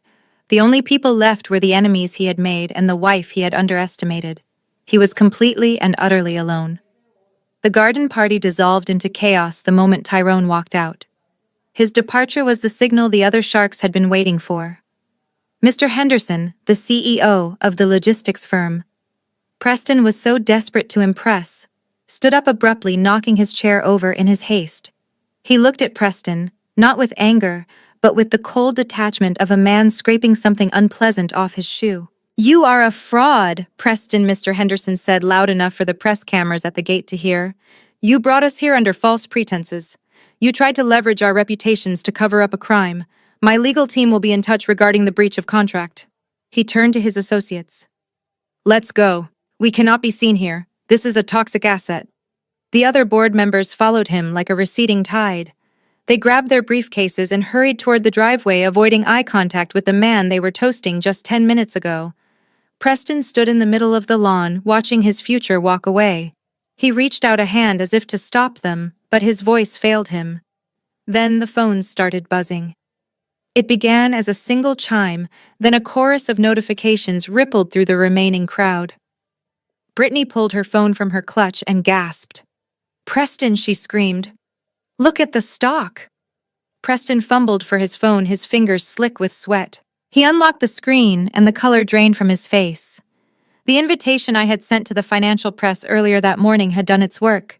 The Wall Street Journal had just broken the story. Thorn Global sues for IP theft. Fraud investigation launched. The graph on his screen was a steep red line plunging straight down. His company was not just losing value, it was bleeding out. Every second that passed wiped another $100,000 off his net worth. The investors were dumping the stock in a panic. The algorithms were short-selling.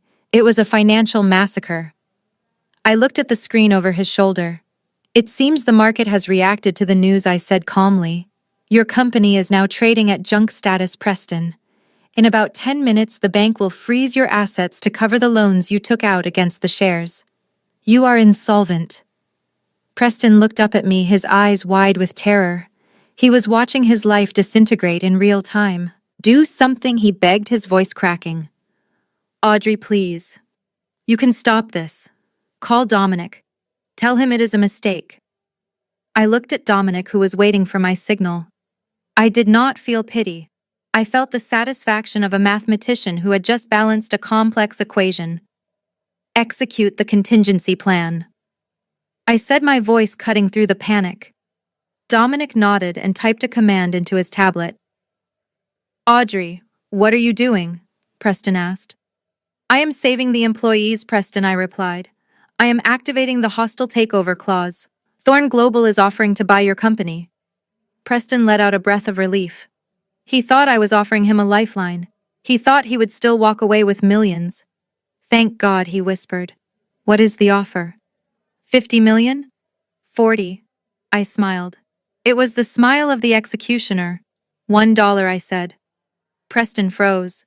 $1 per share. No, Preston, I corrected him gently. $1 for the entire company. We are buying the debt and the liabilities. The equity is worthless because the intellectual property belongs to me. $1, Preston whispered. He looked at his phone again. The stock hit 0. The weight of his failure finally crushed him. His knees gave way and he collapsed into the chair behind him, staring blankly at the ruined party. The king of the castle had just been evicted. Preston was a statue of misery slumped in his chair, but his mother was a creature of survival. As soon as the words $1 left my lips, Patricia did the math. She realized her son was destitute, and I was the new bank. She did not run to comfort her ruined child. She ran to me.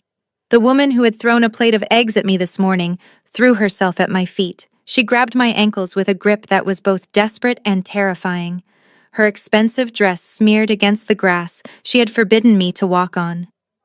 Audrey, darling, she wailed, tears streaming down her face, ruining her layers of makeup. You are joking, right? This is just a game. You are teaching Preston a lesson. I get it. It is very clever, but enough is enough.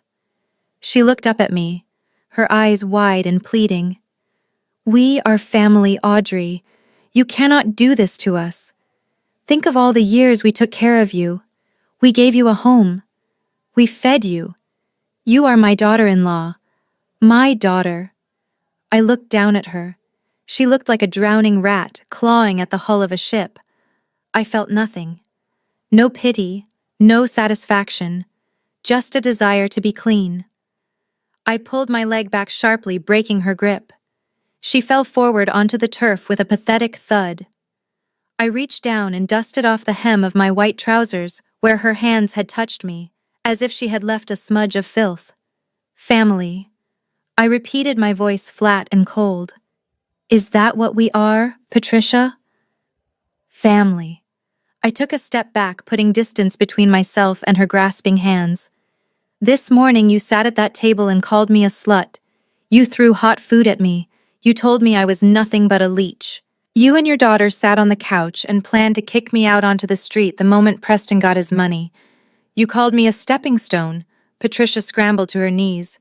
I was just stressed, she stammered. I did not mean it. You know I have a temper, Audrey, but deep down I love you. You are the daughter I never had. Please do not let them take the house. Where will I go? The lie was so grotesque it almost made me laugh. She did not love me. She loved the lifestyle I could now provide. She was ready to switch allegiance from her son to me in a heartbeat if it meant keeping her Mercedes. I looked at the security team standing by the perimeter. I nodded toward Patricia. Get her off my property, I said, my voice ringing with authority. Patricia froze. Your property.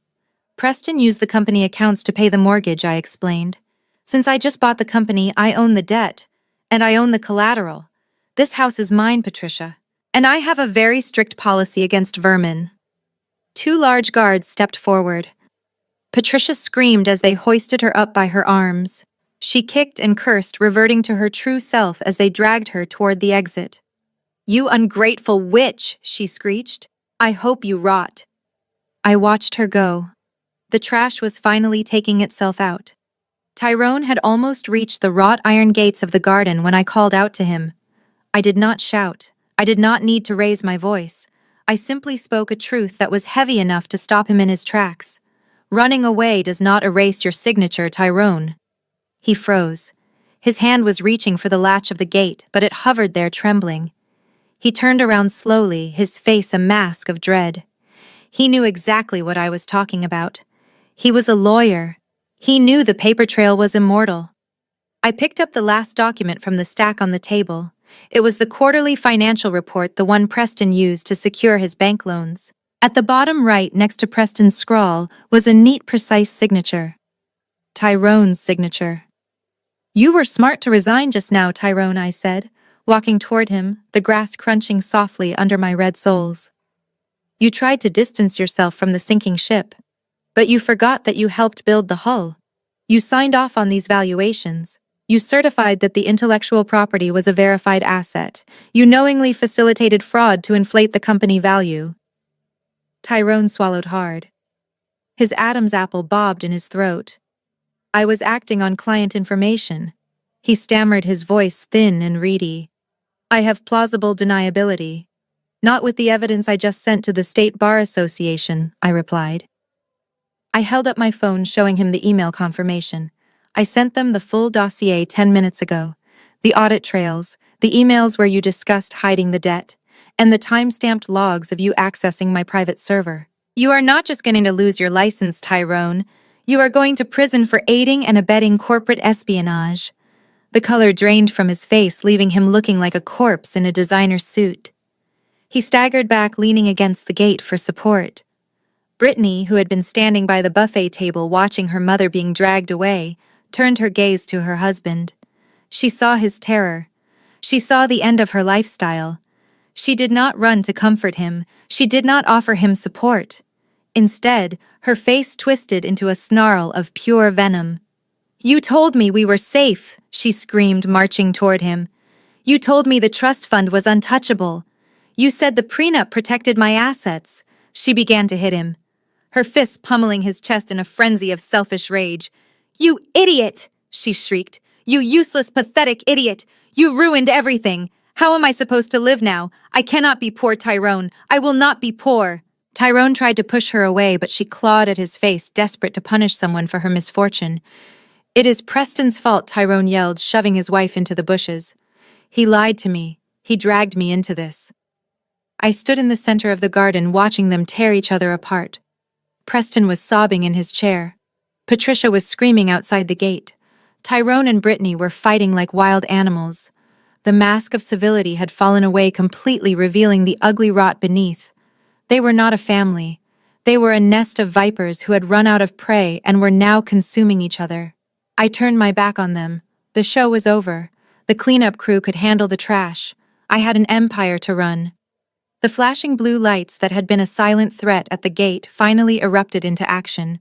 The sirens cut through the sound of Tyrone and Brittany screaming at each other, silencing the garden instantly. 4 uniformed officers and 2 detectives in plain clothes marched onto the lawn.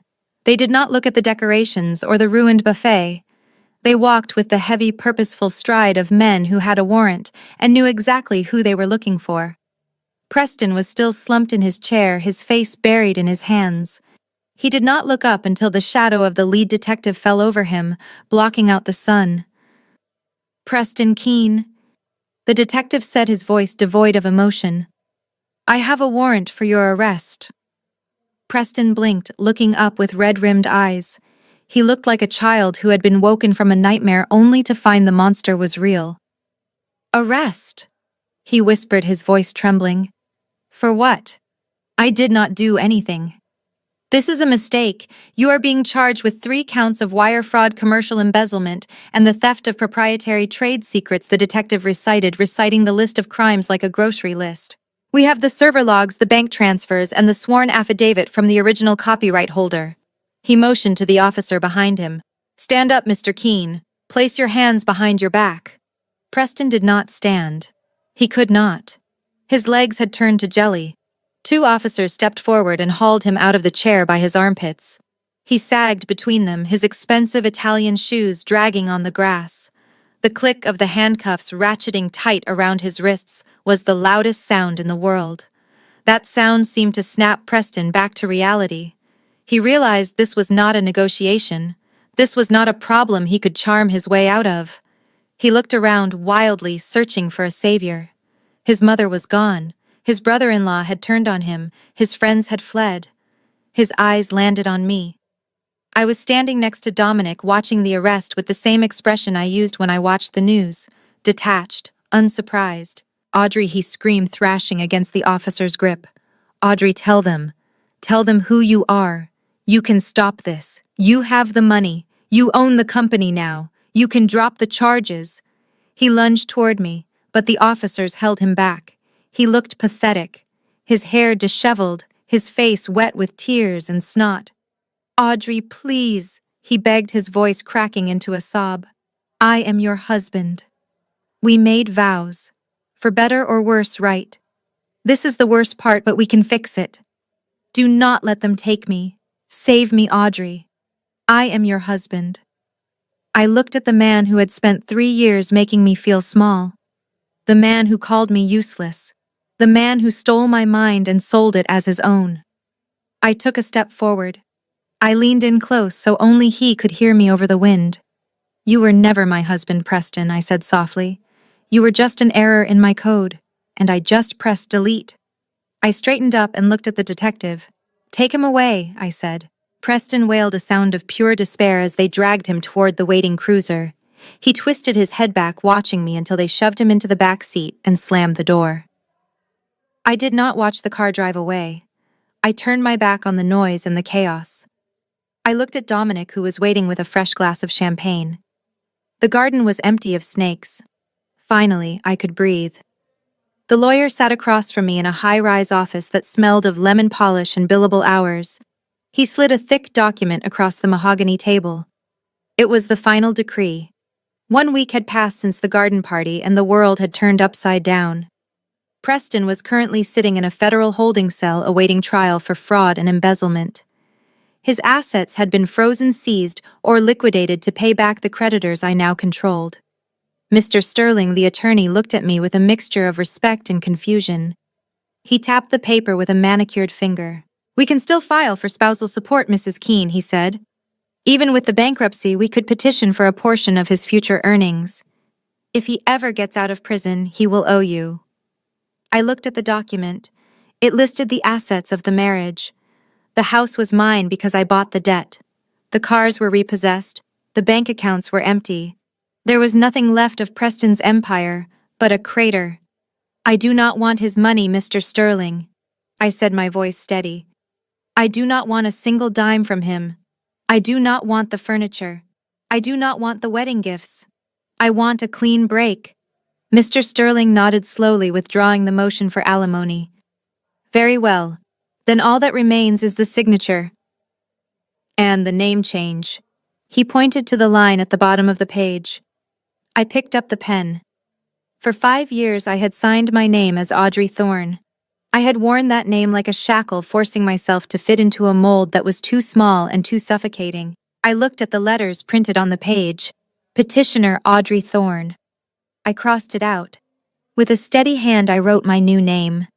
The name I was born with. The name of the woman who wrote the code that changed the world. Audrey Keene. I capped the pen and pushed the paper back. The sound of the paper sliding across the wood was the sound of a chain breaking. Is that all? I asked, standing up. That is all, Ms. Keene, the lawyer said, standing up to shake my hand. You are a free woman. I walked out of the office and into the elevator. As the numbers descended, I felt a lightness in my chest that I had not felt since the day I said I do. I walked out of the heavy glass doors of the courthouse and took a deep breath of the city air. It tasted like gasoline and freedom. Parked at the curb in a no-parking zone was a sleek silver Koenigsegg. It looked like a spaceship that had landed on the asphalt. Passers-by were stopping to take photos, but the driver ignored them. Dominic was leaning against the passenger door, wearing a suit that cost more than the lawyer's retainer. He was scrolling through his phone, but when he saw me, he pocketed it immediately. He did not smile. He simply opened the door. Done, he asked. I looked back at the courthouse one last time. Somewhere in the system, a file was being closed. A marriage was being dissolved. A mistake was being corrected. Done, I replied, getting into the car. Dominic closed the door and walked around to the driver's side. The engine roared to life, a beast waking up from a nap. Where to, Chairman? He asked.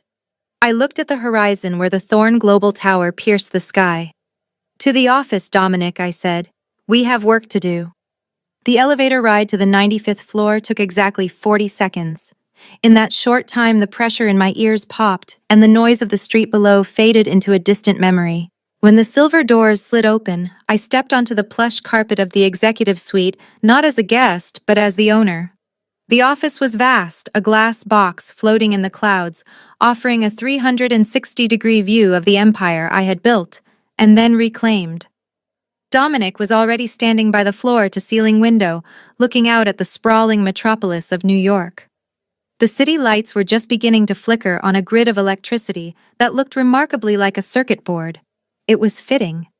This was my world now, a world of logic, precision, and calculated risks. He turned when I entered holding 2 crystal tumblers of amber liquid. He did not say a word. He simply walked over and handed me a glass.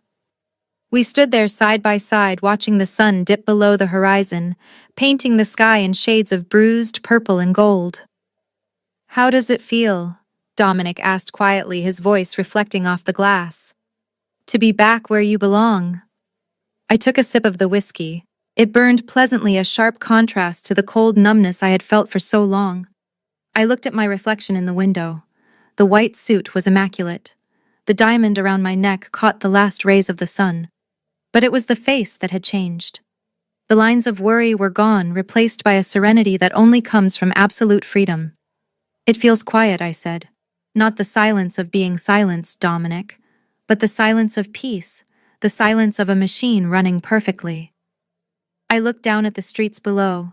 Somewhere down there in a concrete cell, Preston was realizing that the world did not revolve around him. Somewhere Patricia was learning how to take the bus. Somewhere Tyrone was shredding his law degree. They were small, insignificant variables that had been deleted from my program. I did not hate them anymore. Hate takes energy, and I had better things to do with my power. Dominic raised his glass in a toast. "To the architect," he said. I clinked my glass against his. "To the future." We drank, and then we turned back to the view. The city was alive, pulsing with data and ambition. I placed my hand against the cold glass, feeling the vibration of the building. I was not just a part of this skyline. I was the foundation.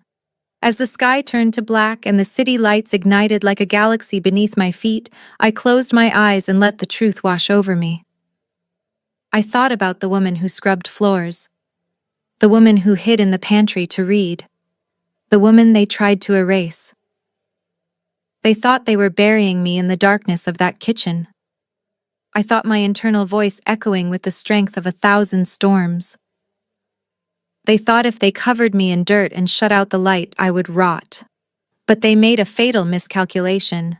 They forgot that I was a seed, and while they were sleeping, I was growing roots. Now I have broken through the soil. I am no longer a weed to be plucked. I have grown into a forest, and I will never be cut down again.